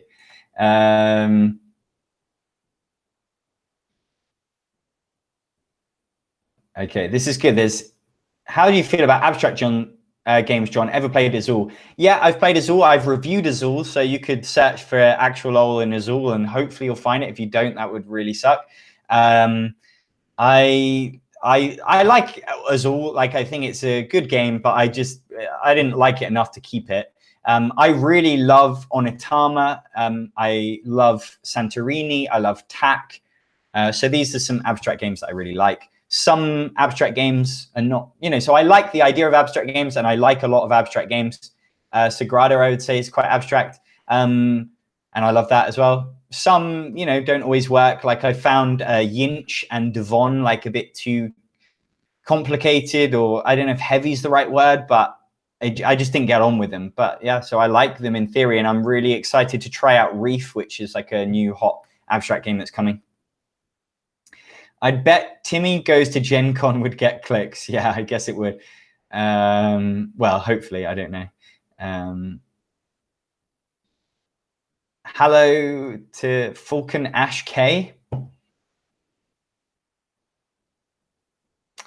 Are you still doing the secret keyword thing on your videos? Yeah, but that's just specifically on the board game accessory videos. So because it's specifically about board game accessories. So I'm sorry, there's been like a delay in getting more of those. They're going to be kind of staggered a bit. So it's a long process, that thing.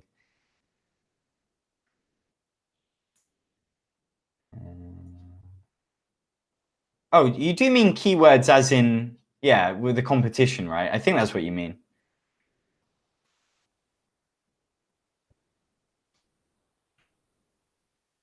A tabletop type show with you and Shut Up and Sit Down. Yeah, I mean, that would be fun, but just like a lot of effort. But yeah, I'd love to do more Let's Plays with him. I don't think that's kind of out of the realms of possibility. So I would say I can't promise anything, but fingers crossed for the future. Somebody said they like the European look of the kitchen. Thank you very much. I do too. Thanks for introducing me to Adam Porter's channel. Will you follow in his footsteps and design some games? Well, first of all, yeah, as I always kind of mention, everyone should check out Adam's channel. It's called Adam Board Game Wales. Dan, as Dan's mentioned it further down. Dan, seeing as you're the biggest fan of Adam, if you're still around, please could you put a link to his channel so that everyone can go and subscribe to it. I've sort of toyed with designing a party game in the past, which I talked about once before. And I would still like to do that, but it's just a time thing. And for now, I'm quite happy to be focused on what I'm doing. Also, there's maybe a possibility that I might help out my boss, Jacob, on like maybe kind of future ideas with the Fog of Love game or that kind of thing. It's very early stages though, so no promise of that. It might be that I just don't fit for it, or it's not something I really enjoy. So maybe, but certainly not on the level of Adam. I really love the type of games that he designs though, because he makes like sort of family games. And if I was to design games, then I'd probably be designing stuff like that. But I don't necessarily think that I've got the skills for it. So I'll leave it to Adam for now, but never say never.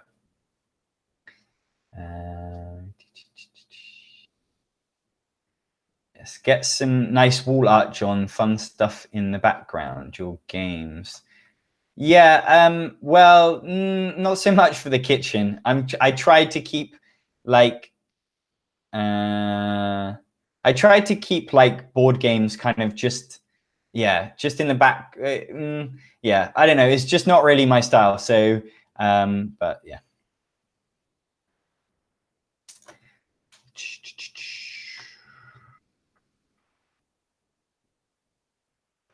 Hi from the Netherlands. Me and my wife like co-op, play Pandemic, Marvel Legendary, Hanabi, and Beyond Baker Street and Time Stories. Any suggestions for a new challenge for us? Well, Robinson Crusoe would be a really challenging cooperative game that you could try. But it's a bit more complicated than those on the rules. But it's certainly like I think like tells a good story. I really like it. The Mind, you absolutely need to play The Mind. I'm hoping to talk about that again. Talk about that in a video. That's an awesome cooperative little card game about trying to read each other's mind. I'm just having a quick look for other cooperative games. You could play Forbidden Desert or Forbidden Desert, I think, is a cool like cooperative game, and there's also a new one coming called Forbidden Sky. But they are it is a little bit similar to Pandemic, so you might not feel like you need both. Oh, Magic Maze. You need to. Okay, so from all of your things you mentioned, none of them are real-time games. Maybe you hate real-time games because it's too stressful, but I would really recommend trying Magic Maze or A Tale of Pirates or Kitchen Rush. But probably Magic Maze is like a starter. And there's definitely another one I'm forgetting. But those are some fun real-time cooperative games, and that's a whole new genre that you should try. Do you ever feel an element of guilt being a critic, so to speak, as opposed to a creator in the industry? That's a good question.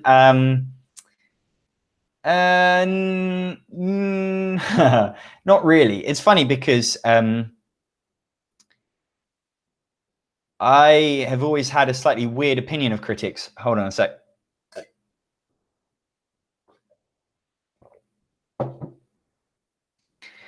So I personally would think that I wouldn't really listen to a music critic because I think that they're sort of pretentious and often wouldn't agree with them or just find anything that resonates. And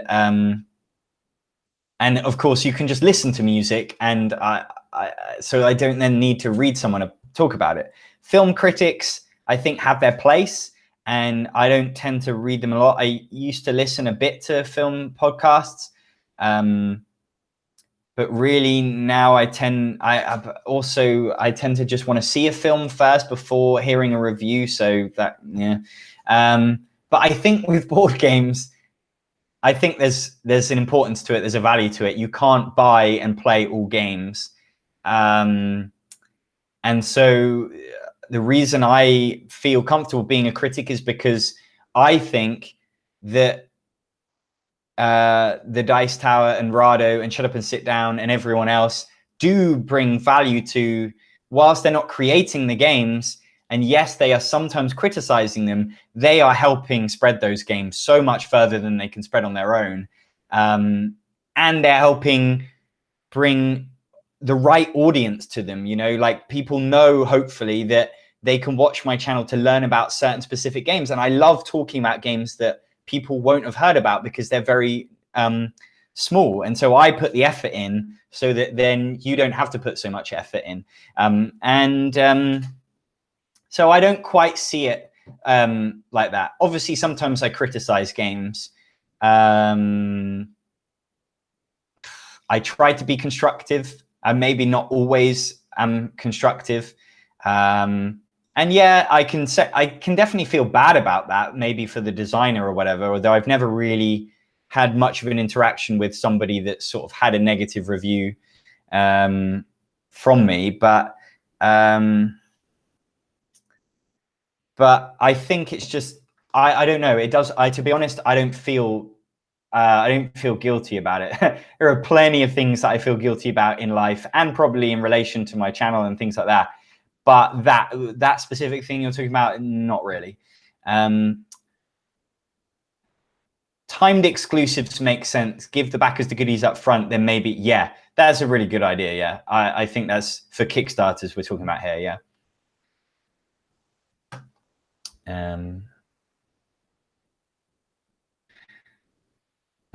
People. Everyone's just talking about co-op games. Do you not have air conditioning to turn on? Nope. Pretty much nobody has air conditioning in the UK that I know of. It just like shops and restaurants, maybe, and maybe hotel rooms. I don't even know, because I don't stay in hotels in the UK. Yeah, probably. Obviously the good ones. So yeah, I've literally never been to a house or a flat in the UK with air conditioning. But it's fine. Like, I don't know if they're built a certain way, but generally it doesn't get crazy hot. Just days like today. Today is like probably one of the hottest days of the year, and you just got to be in shorts and t-shirt and have a fan and be drinking lots of ice, cold water, and like, you're fine. I need a table fan. I do, but I could have set up my fan before the Q&A, but I didn't have time. Do you watch BBC Doctor Who? No, I've talked about this before. I'm afraid I don't. I don't really like Doctor Who. But to be fair, I've never also given it much of a chance. My friend Paul is asking me, how good are you working in teams? I'm just going to ignore that, but hi to Paul.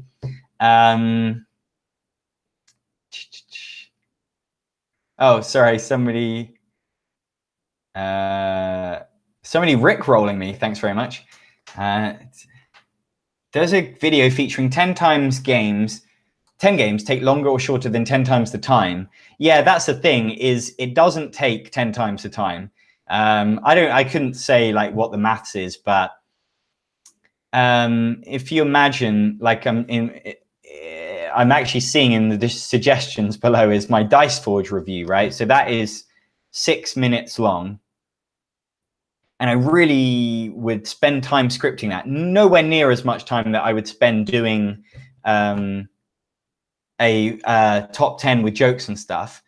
But it's definitely not sort of 10 times less. Because and then it's not really, also it's not the scripting, but definitely the editing and having to film. You know, if I'm filming a lot of close-ups of Dice Forge for that review, I've got to film enough close B-roll to fit 6 minutes, and that's quite a lot of work. And then the editing as well. Whereas in a top 10, yes, I've still got to film those games, and I've got to fill 10 games, which is definitely annoying. But I'm filming, kind of getting less shots of them and in a simpler way, maybe. So yeah, that's why I tend to prefer the magazine ones, and that's why I think the optimum thing is like the polished, like 5 games maybe. So like for me, kind of the pinnacle of what I'd like to achieve is something like my Monopoly video, because I'm talking about games. I'm doing it in a very short, succinct way that is appealing to people that don't like games. It's not perfect though, because in that video, I'm kind of taking time to criticize Monopoly, which is obviously not that useful to newbies. So, but you'll see, I'm hopefully going to be making videos of the type that I would like to do, and then you'll see, yeah. Hey, questions? No questions. Keep being lost. Thanks. Somebody said no questions and then ask questions. But thank you. I didn't play or take a look at raids, unfortunately, and I also didn't get a chance to play Shadows Amsterdam, although I'm really excited about that one, just based on what some people have said. Yeah, I think it's really cool that the new Doctor Who is a woman, and also I like that actress. So. But I don't care about Doctor Who. Hey to the brothers, Murph. Wow, this is like a star-studded Q&A. I love the character videos. Thank you very much. Yeah, I love doing them too, but it's just not always sure. Like, I really like doing the Ceedee video because it kind of all just kind of came about quite quickly. I sort of wrote it whilst I was on holiday, and it was a bit simpler because it was just one character. So hopefully people like that one. The format of it just allowed it to be, I didn't have to like spend loads of time on it, because it kind of fit the format quite well of a haul video. Why is Huddersfield the worst part of the UK? Because Dan Hughes lives there.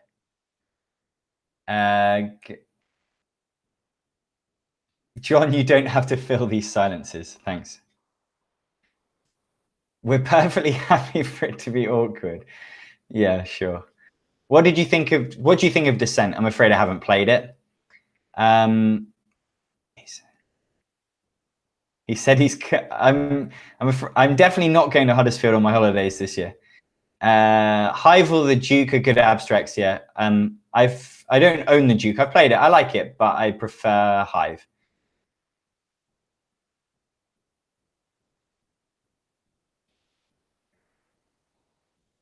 That's cool. Somebody loving Thief. Sorry, not Thief. Reef.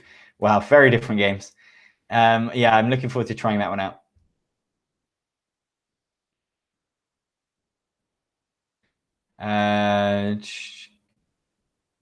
How did you get on with the new Exit game? Do you care about record your stars in those games? No, honestly, I don't. I think I briefly look at what score I get, but it's all about the experience and whether you just solve the puzzle with like not many clues, you know. So how did we get on in terms of winning? Well, actually, theoretically, we lost, but it was a tricky one because this one was a bit different where you had to pick the murderer, and we picked the wrong one, but I knew the reason that you should have picked the right one. And so, yeah, so I kind of let myself win in my head. And then in terms of like the score, the time and the number of clues. We didn't take, I think, any clues. Maybe we took like one clue. I guess we had to take a clue because we got it wrong. But yeah, so I think we did okay. But yeah, I just like playing them. I don't care about how we do. Which is not quite the same for real escape rooms. I've always gotten out of a real escape room. And if I was to ever not get out, I would be very disappointed in myself.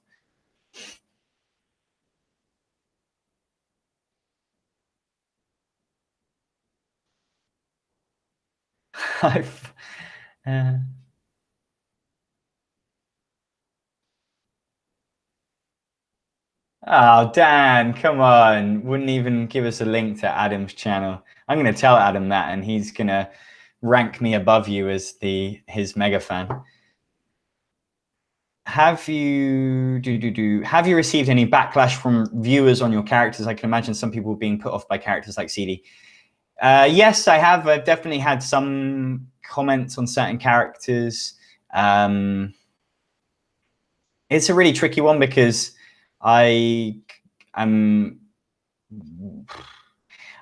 would like to be sensitive to people's feelings, and I don't like. I have always been incredibly careful to try and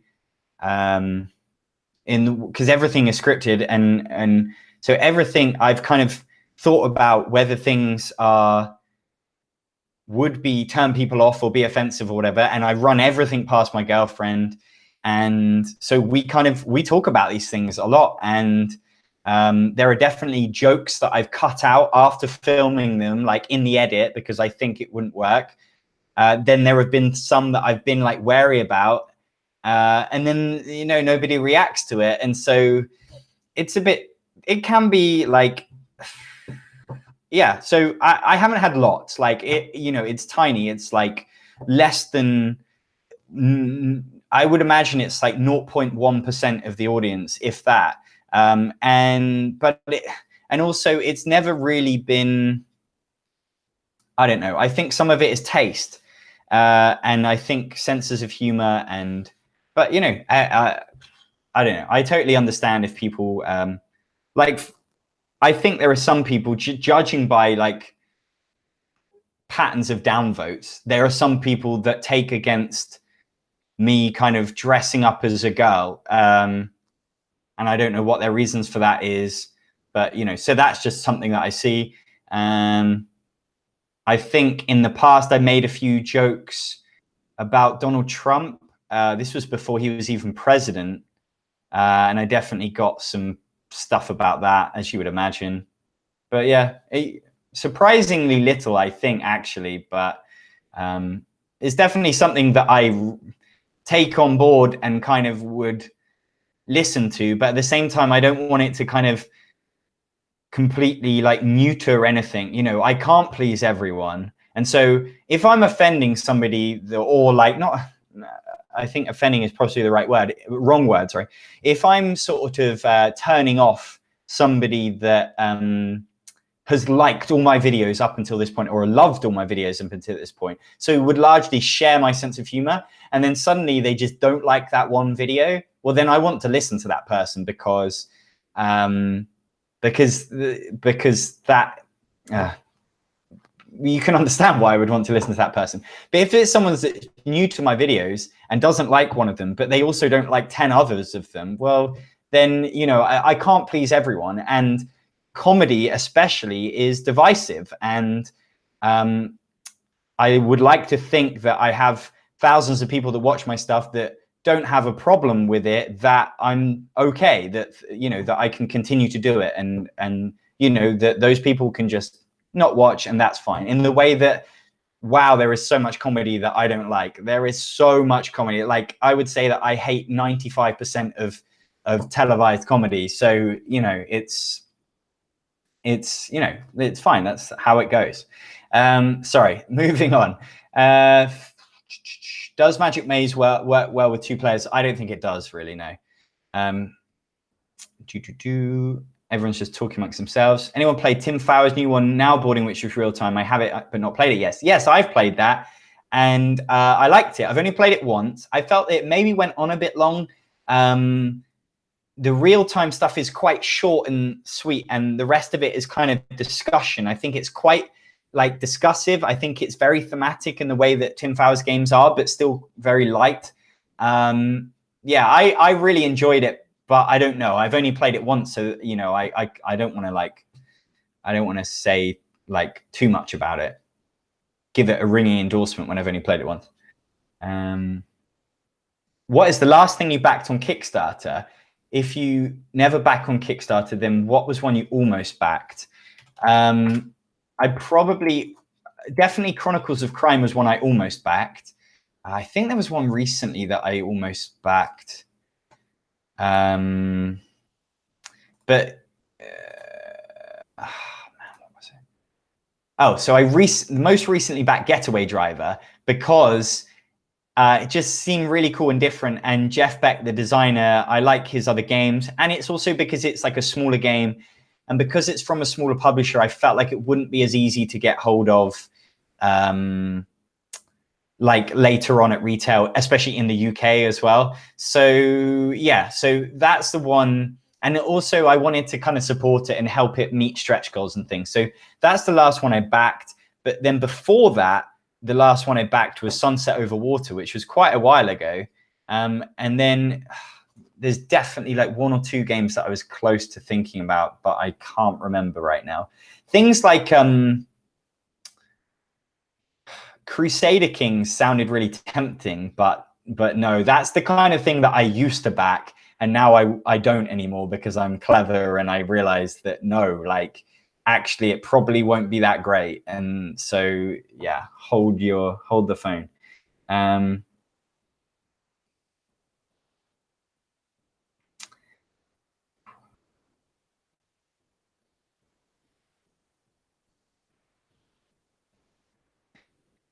Yeah. I agree about board game criticism. I try to talk about why I like something and why you might still like it. Yeah, and sometimes I fail in that, but it's definitely something I try to do. And no, we don't even have little window AC units. But I do like ice. Any big highlights from UKGE for you? I already mentioned Pyramid of the Penguin and Pikoko are two games that I really like, which happen to be from the same company. And yeah, but I haven't had a chance to play loads of them yet either.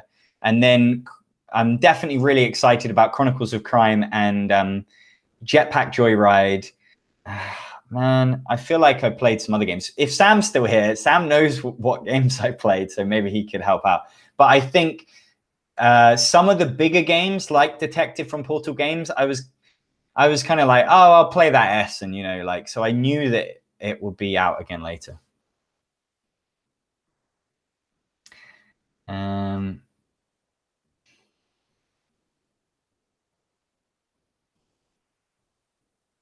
I lost my place.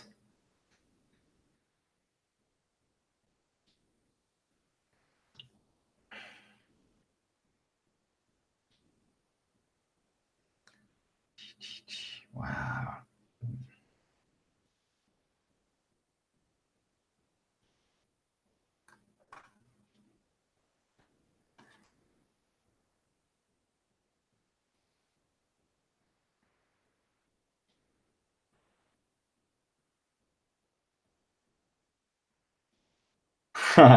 As an Aussie, it's super cute when Brit starts sweltering when it gets to 30 degrees. Yeah, well, I start sweltering when it gets to like 25, so.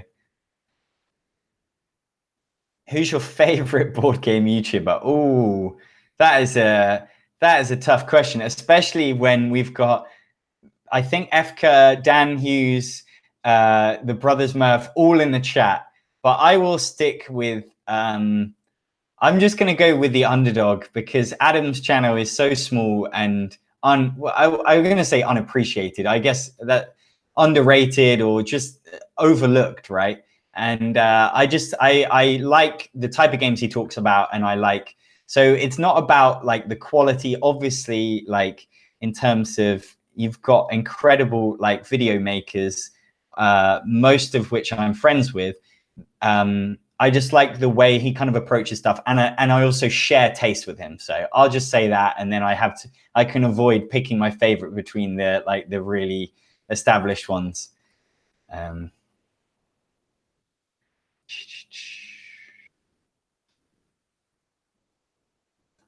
Do you record your plays, and what is your most played game? Yeah, I do tend to record my plays, but I don't always stick to it, and it's not something I've always done, so it's not 100% accurate. But I'm just going to quickly look up what it says my most played is. And then, yeah, and then sometimes I'll sort of record that I've played it once or twice and then stop after that, just because I use it as a way to track like what games I might need to review a little bit, although I actually changed that a little bit now. How do I find... Oh, man, I've got games played all time. Date range. Okay. Oh, man. I'm going to talk in the silence. So I'm now currently trying to get BGG to tell me this information. There's got to be a better way of me doing this. Format by game, board game, go. All right. Maybe if I just look to my own. Okay. All right. So these stats are massively swung by games being short and then playing them a lot in a short amount of time. So Magic Maze is the top game. And of course, that is like 15 minutes long, and I tend to I don't worry too much about, like, I know some people would be like, oh, I played Magic Maze tonight, so that's one play, even though you played it like 5 times. I like to just track it, whatever. So Magic Maze is top, then Codenames, then A Fake Artist Goes to New York, then Happy Salmon, then Fuse, interestingly, because I don't even have Fuse anymore, then Insider, One Night Ultimate Werewolf, a Nyrim, Spyfall, Tack, Codenames Pictures, Onitama, and then Time Stories, interestingly. I don't even know if I believe that. Like, where's Pandemic, for example? I think the trouble is Pandemic is a game that I played a lot before I started tracking games. And then I don't play it so much recently because I'm playing like Pandemic Legacy or just other games, right? So in terms of like big games that I've played a lot, Letters from Whitechapel, it looks like, and Time Stories, I suppose. I do really love those games. Sherlock Holmes Consulting Detective. But yeah, there isn't loads of games that I've played a lot, honestly. I love variety. That is absolutely what I love. And so I will always want to play new games generally, not always. And I love going back to games as well, but after like a nice break. So yeah, those are my biggest ones. Okay.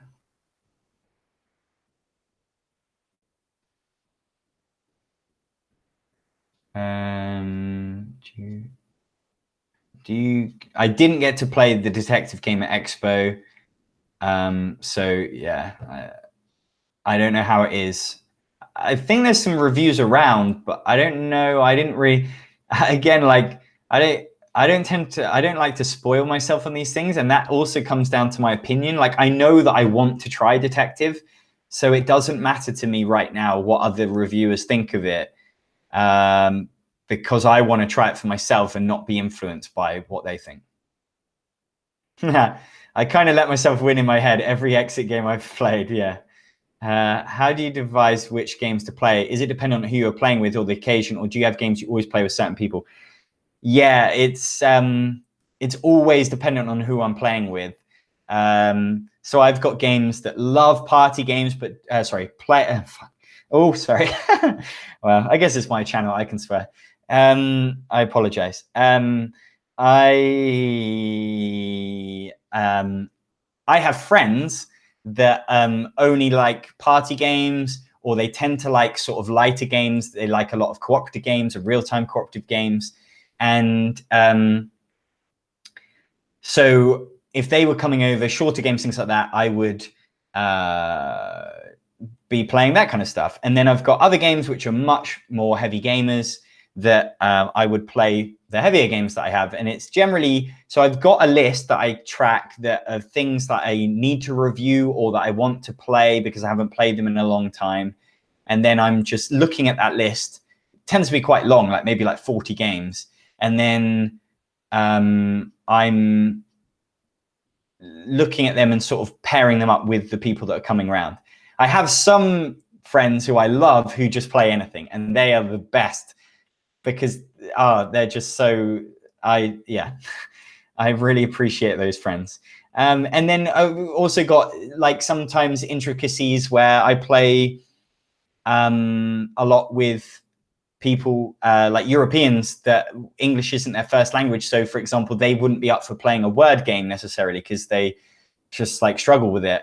Or I've got friends that don't like to play social deduction games. So yeah, I just try and shape it because I want to, whilst it can be a bit frustrating for organizing, I want to play with people that are going to have the best chance of enjoying the game because that is going to give me the best opportunity to see the game at how it should be experienced. If I play a game with people that hate it 2-3 times, it's so hard to then kind of have a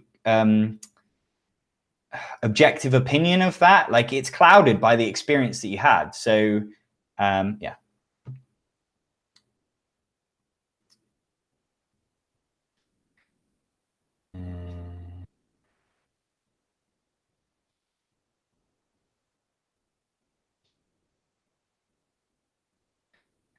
Yeah, I like almost zero sitcoms, says Kabuki Kid. Yeah, I'm close to that. I do like sitcoms, some, but it's, yeah, a small percentage of what's made. And that is coming from someone that has written sitcoms, and I love the format. But I think that's what makes me also very critical and like of them as well. And I just get very frustrated by British comedy specifically because it's not what it used to be, which sounds like a really old thing to say, but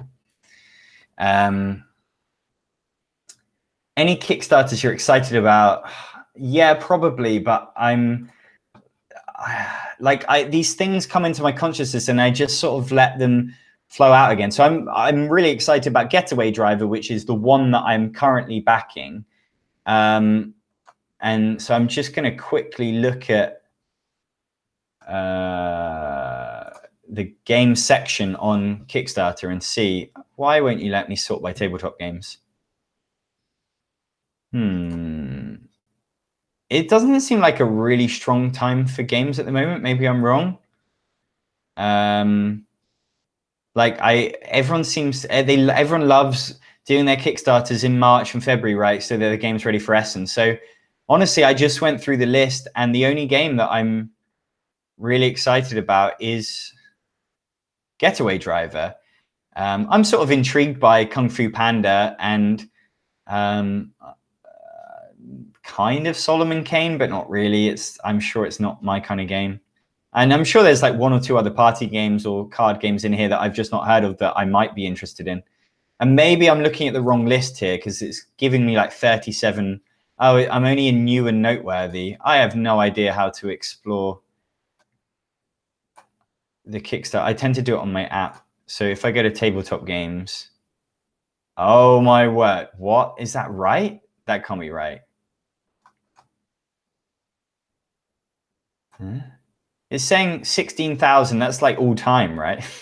I don't know. But okay. So I'm seeing a few more now. I like the artwork to Wreck Raiders, but I've literally know nothing about the game. Oh, wow. But I think that's a company that's made like other interesting, like sort of kid family games. But I'm just trawling through a lot of sort of not that good looking. I used to actually watch like the Dice Tower do a cool like crowdfunding video. I don't know if they've stopped doing it or if I've just been missing episodes, but I like that because it was just a good way to kind of like see everything. And also Tantrum House do like a good thing of like upcoming Kickstarter games. And yeah, I'm still going through stuff and I'm just seeing nothing that I've even really heard of. Certainly nothing that I'm like interested in. But it does tend to be a thing that maybe less so these days. I do less research into Kickstarter because I'm just worried about the games that are coming out right now to review those, or the games that are going to be coming out at certain conventions. And so if these games aren't going to come out for another year, then they won't come on my radar for another sort of 9 months. And then that's when they're important to me. If I get started on Trump, I'll wind up having to ban myself. Well, you're a moderator. You don't have to ban yourself. What is your favorite rap battle? That is a good question. Rap battle is a weird thing that I watch rap battles now. I've got like addicted to them. Like I watch them maybe every day, like certainly like multiple times a week. And there are times when I will be like, it's kind of become like my chill out thing where if there's no good board game videos to watch, I could watch battle rap like on the sofa on my tablet for like 3 hours, like when I should have gone to bed already. I don't like it all. It's a weird thing. Like it's not, and I've said this before, it's very misogynistic and homophobic and aggressive and talks about all this violence, a lot of the American stuff, but also the UK stuff. But I like the wordplay. I like the talent of the rapping talent combined with, and often it's really funny or very clever writing, and I really appreciate that, and it just ticks a box for me. So if I was to show someone a rap battle that they hadn't seen before, I would point them towards a UK rap battler called Shuffle T, because his stuff tends to be more palatable, and he's like a sort of posh English guy, not what you would imagine to be a rapper, and he's just incredibly funny. And he's done some like sort of spoof raps, like a compliments battle, which is kind of a neat twist, which is like a 2-on-2 thing where instead of like slagging each other off, they're complimenting each other. And he's also like, there's this battle that he did against a guy called Heretic. I would say maybe check that out. It's on a channel called Don't Flop. Yeah, so Shuffle T. I also like an American battler called Roan, who the content I don't always love because, again, it's like a bit aggressive or like negative, which is weird to say about battle rap. But his use of language and his style, like his flow, I really like that. Just wanted to say that my favorite video of yours is the Dexterity Games video. It was surprisingly thought-provoking on adulthood and made me thought of why we play games, yet very fun and enjoyable. Thank you very much. I really appreciate that. That was a really interesting video to make because I'd just be honest with you. I actually cried writing that video at times. I kind of put myself through it because I think I was struggling at the time, and this was a long time ago, with stuff that I've struggled with ever since, about kind of growing old and age and stuff like that. And so I put myself, I kind of came up with this idea, and actually the first time I wrote it, my girlfriend was like, "This is really heavy. Are you sure about this?" And I believed in it, but she was kind of not so convinced. And then we kind of, I think maybe put it on the back burner for a bit and then brought it back. And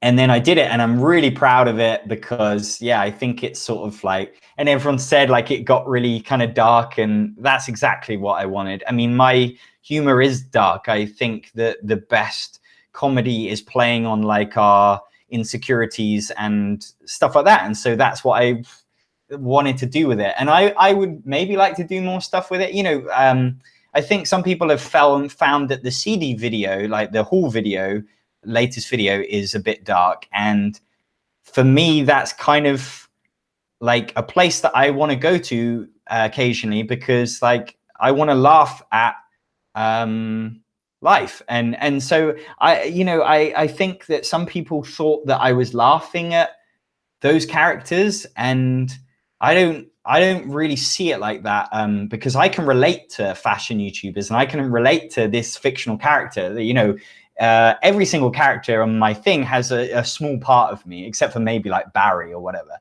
And And yeah, so I can relate to this person that is putting themselves on the internet and trying to, you know, saying like and subscribe and saying look in the links below, and you know, somewhat kind of selling themselves for, or marketing themselves for money and things like that.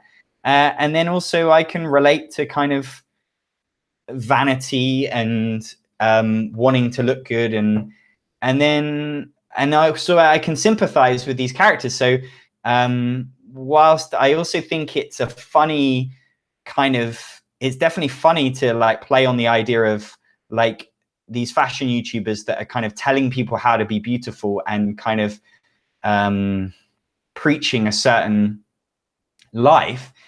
It's not all criticism.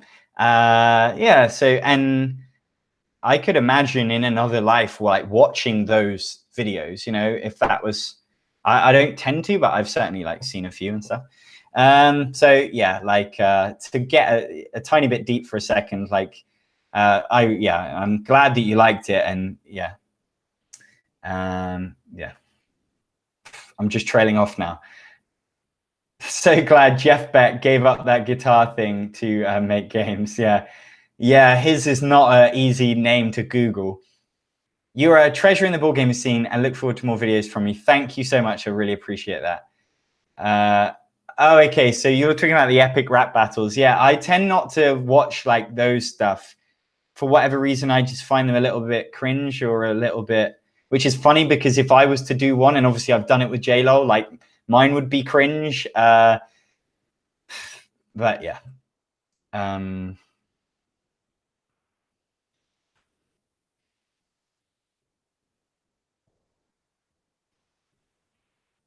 Have you ever played Unfair? I haven't played. Oh, that's interesting that it was a hit for you. I've all I've ever heard from it is that it's quite take that and mean, and very luck dependent. So I sort of like the theme of it, but I've just been put off trying it. I would maybe try it, but I've never, but I never have. Joel Eddy is underrated too. Yeah, I like Joel's stuff. I really like his kind of manner and the way he talks about games. And I also share some taste with him. Like we are two people that both really enjoy Gale Force 9's games like Spartacus and Sons of Anarchy. But he's kind of underrated, but he's got more subscribers than me, so that makes me underrated. Oh, we played a lot of games at Big Potato, and we played New Ticket to Ride. Yeah. So Sam's like helping me out. Yeah, so we got to briefly play. Oh man, what's it called? Weird Things Humans Search For. That was fun. That was a fun party game, but we played it for like 2 rounds. And then we also played Clickbait, which I think is a really good name for a game. And it's a party game from Big Potato where you roll some letter dice, and you have to then come up with like a slogan or a tagline that matches, that is selling something really peculiar and weird. Like we had like underpants that remember themselves. Underpants that improve your memory or something like that. And then you've got to come up with something. So if you've got the letters like T, A, F, G, or whatever, you've got to come up with something that fits that. And yeah, it's a lot of fun. I really like that it's the kind of thing that makes your friends laugh and has a bit of creativity, but I don't think it's too challenging. And apparently it's designed by Reiner Knizia, which is weird. So that one's going to be coming out, I think, in a month or 2, and I'm really looking forward to getting that.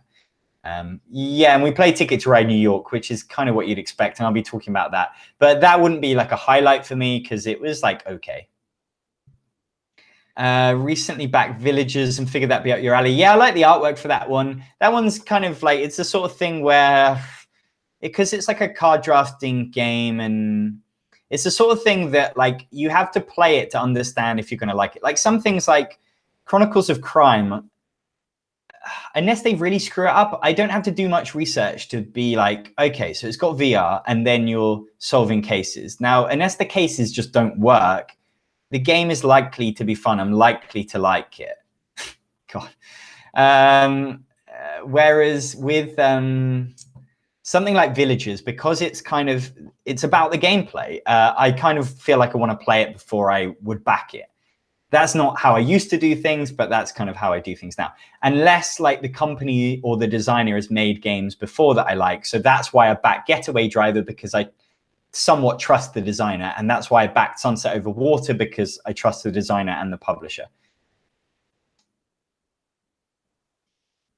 When this is over, can you put this in a Q&A playlist? I have a podcast app that can convert playlists to audio.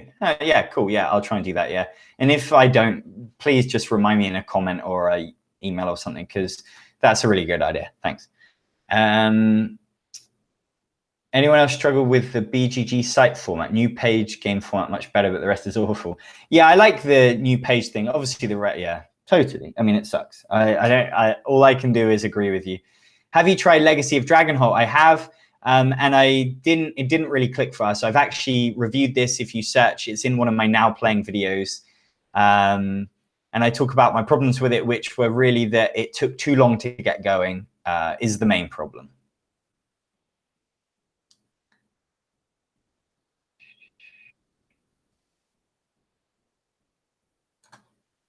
I'd like to see a top 10 party games of all time from you. Yeah.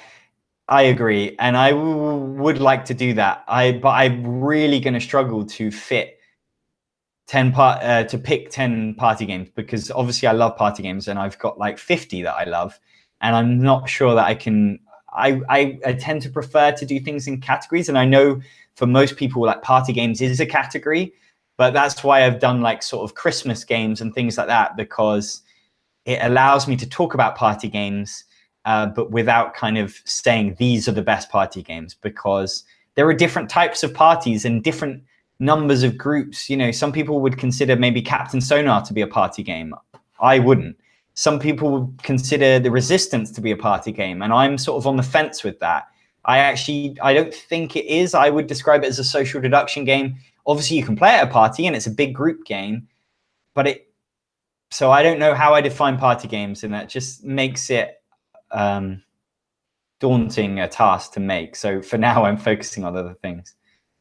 Favorite movies so far this year? I honestly not sure what movies I've watched this year. I sometimes try and rate them. I'm going to see if IMDb are going to tell me. Oh yeah, okay. So I rated some movies this year. According to IMDb, I've only watched 2 movies this year. Game Night I really loved. I rated that a 9 out of 10. And 3 Billboards Outside Ebbing, Missouri, I thought was amazing. And I gave that a 9 out of 10. But I will never watch it again because it's so heartbreaking. And I don't know if I've watched anything else. I really want to watch Lady Bird. I probably have watched like 1 or 2 things. But maybe on like Netflix, and they might not have been from this year. So, yeah. Wow, it really kind of like hits home how little I watch movies these days. I think to some extent, like board games have taken over movies for me, but I also much prefer like a TV show that I can get into. And I would rather watch an episode of TV than watch a movie often, somewhat to my girlfriend's like annoyance. I like 1-camera sitcoms, but not 3-camera sitcoms. I don't know that most people make a distinction. Yeah, I fully agree. Yeah, when I worked in TV, we would call it like single camera and multi-camera, or like audience sitcoms. Single camera being, yeah, pretty much all my favorite sitcoms are single camera, like Arrested Development, 30 Rock, Peep Show, The Office. This is where it's been filmed and they've set up a shot with a single camera, and then any other angle they've done separately. But really what it's telling you is that it's not filmed with multiple cameras at the same time in front of a studio audience. Now, not all American sitcoms are actually filmed in front of a studio audience, which is just insane. So like something like How I Met Your Mother is filmed with multiple cameras and then shown to an audience later, and that's where the laughter comes from, which is weird, but whatever. Like, and I actually quite like How I Met Your Mother, at least like the earlier series. But yeah, most of the ones I like, because generally multi-camera sitcoms are pushing for easy, simple laughs. They don't make you think as much. It's not subtle, and it's trashy, and but they're cheaper to make, easier to make, and that's why there's a lot of them. And also, I think they have a mainstream appeal to the humor often in them, and so they do incredibly well. Things like Big Bang Theory and stuff. The Crypto is a great game. Yeah, looking forward to Sagrada expansion. Yep, me too. Do you know Professor Elemental, posh British rap? No, I don't. I might actually check that out. Thank you very much.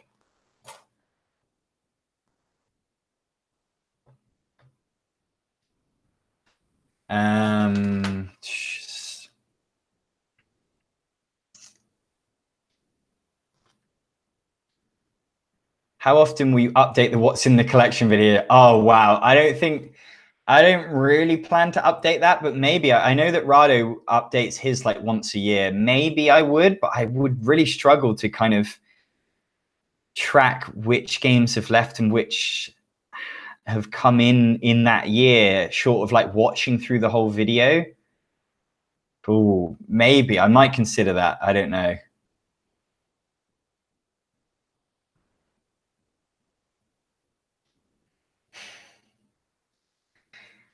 Hi, name your top 3 game designers. Good question. What I remember now, because I used to struggle with this question before, I've decided after some decision that Tim Fowers is my favorite designer, who designed Burgle Brothers and Paperback and Now Playing and Fugitive, and not Now Playing, Now Boarding. But other favorite designers, I think I'd have to say Matt Leacock, because Pandemic is just such a big game for me.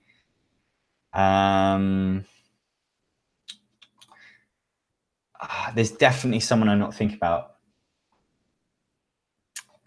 It's tricky because honestly, I've looked at this before and I don't have that many kind of, I don't have multiple games from the same designer that much. I think there's a way that I can look at it on BGG. I was going to say Phil Walker Harding, but I actually think Sushi Go is the only game of his I own at the moment. Although I think that I'd probably like Baron Park, but I still haven't played it, which is a little bit embarrassing. All right, I'm going to stats and then board games owned by designer.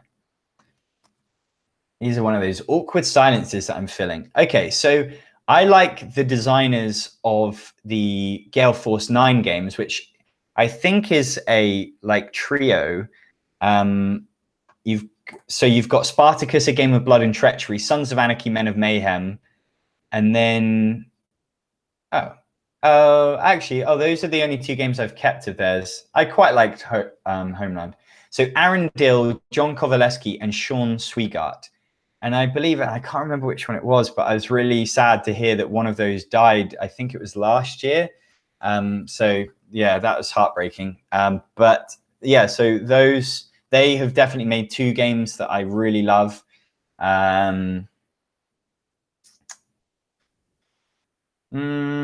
It's funny because going through this list, like Bruno Faiduti, for example, I have currently 4 games from him, and he is obviously a prolific designer. But I wouldn't say that any of those games are like games that I really love, that I would then class him as like one of my favorite designers.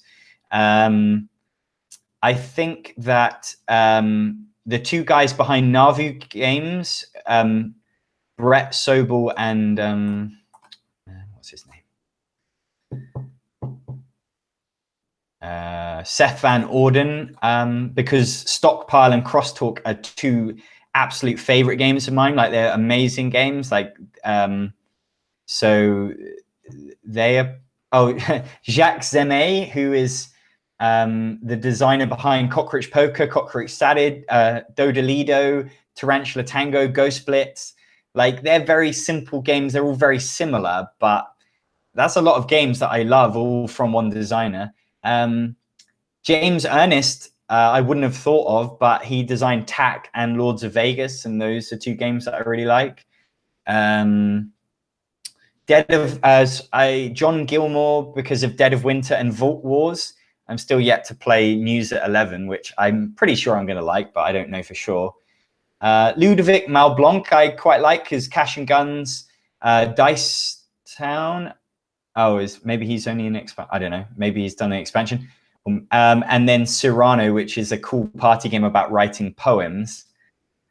So yeah, those. Oh, and Rainer Knizia, definitely. Like, he's definitely a designer that I have a lot of games by that I like. So High Society, Schotten Totten, Lost Cities, Through the Desert. Those are all games that I really like. So he's definitely up there. He'd be in like my top 3 as well.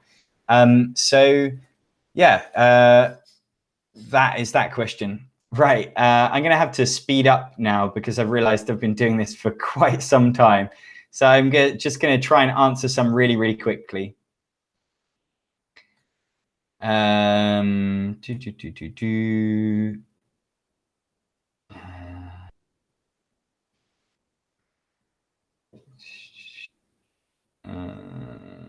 John, with all the conversation about harassment in gaming, do you think it's worrisome that people like Man vs. Meeple have remained silent on the issue?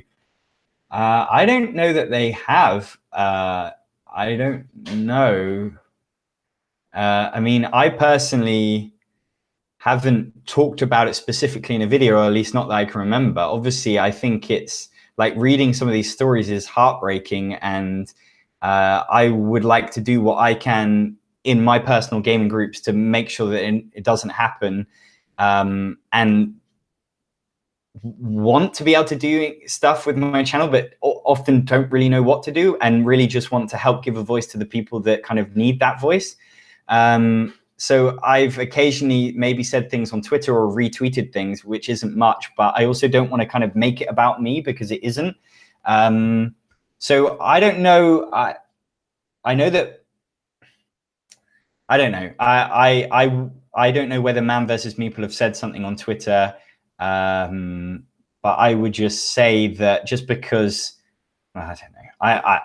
I honestly don't know. You'd be better off just asking them and seeing, you know, like, I have no opinion or, you know, thought on that really, because I don't know the situation.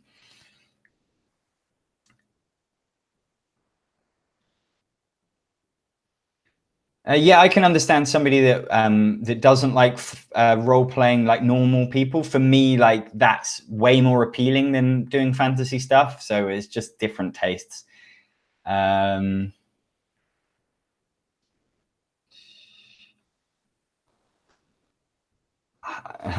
fine with a live audience with sitcoms, but hate laugh tracks. Well, that's interesting because mostly they are live audiences in the UK, and yeah, there are sitcom makers in the UK that would argue that there are no laugh tracks, but I think in the UK, at least, in the US, maybe it's more of a thing. Do I like more serious shows? Yeah, I love serious shows. Well, there's a lot of dramas that I like, but I tend to like stuff with a bit of humor. So I like stuff that gets very deep and dark and serious, but I like with a bit of lightness to balance it out. So one of my favorite shows is ER, and I really like Shameless lately, the US series. I like the earliest series of Orange is the New Black and Weeds, and I know some of these aren't recent, but there's just what coming to my head. I haven't actually watched Elementary or The Americans. I tried The Americans a bit. I thought it was okay. Yeah, maybe when it gets too serious and just, I think it's not that it's dark or like that I find the serious stuff. I find that I don't find it very realistic. I think that life has humor in it and lightness to it. And if it's just always dark and heavy, that isn't, it feels too stylistic. And there are shows that have turned me off because I'm just like, you're just trying to like impress people with like your gangsters. So I think Sopranos is like, I didn't love Sopranos, but I think it's better because it brings some humor to what is quite a serious thing where people are getting killed all the time. And then The Wire is the perfect example of one of my favorite shows and almost like a perfect TV show because it deals with really, really serious stuff, but it also shows that life isn't all about being serious. And so that's where I find there's a disconnect with some I found at times that Breaking Bad was style over substance, and especially with those twins. I don't know if you remember them, and they really bugged me. Yeah. Yeah, I've only watched the first episode of season 5 of Arrested Development, and I really hoping that I agree with you. I think it might be a return to form, and I'm really excited to watch the rest. So that's really cool. What do you think about Crosstalk, the game? I love it, and I mentioned that previously, and I've covered it in multiple videos in my couch games, and I also talked about it in a now playing video and maybe in another video. So please check out them, and I'll go into greater detail.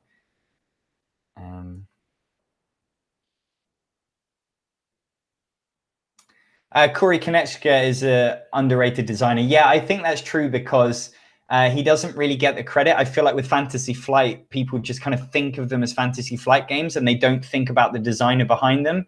But I really like Battlestar Galactica. So yeah, and I think I've liked some of his other games, although they tend to be a bit heavier and longer for me and a bit more like fantasy and sci-fi. Yeah, I love Always Sunny in Philadelphia.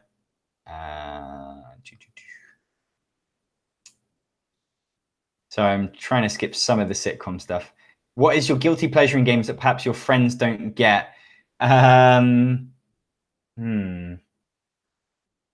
don't know really. The thing is like, it depends on the friend. I've got, as I said before, I've got different groups of friends to play different types of games with.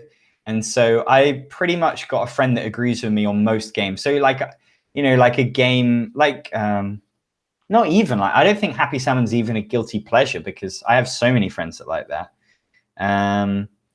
There were times when I had like things, I had certain games with themes that were guilty pleasures, and then I've since played them and realized, no, actually, it's not just my friends, it's me. Like, as well, they're just not good games, and I don't need to keep them. So yeah.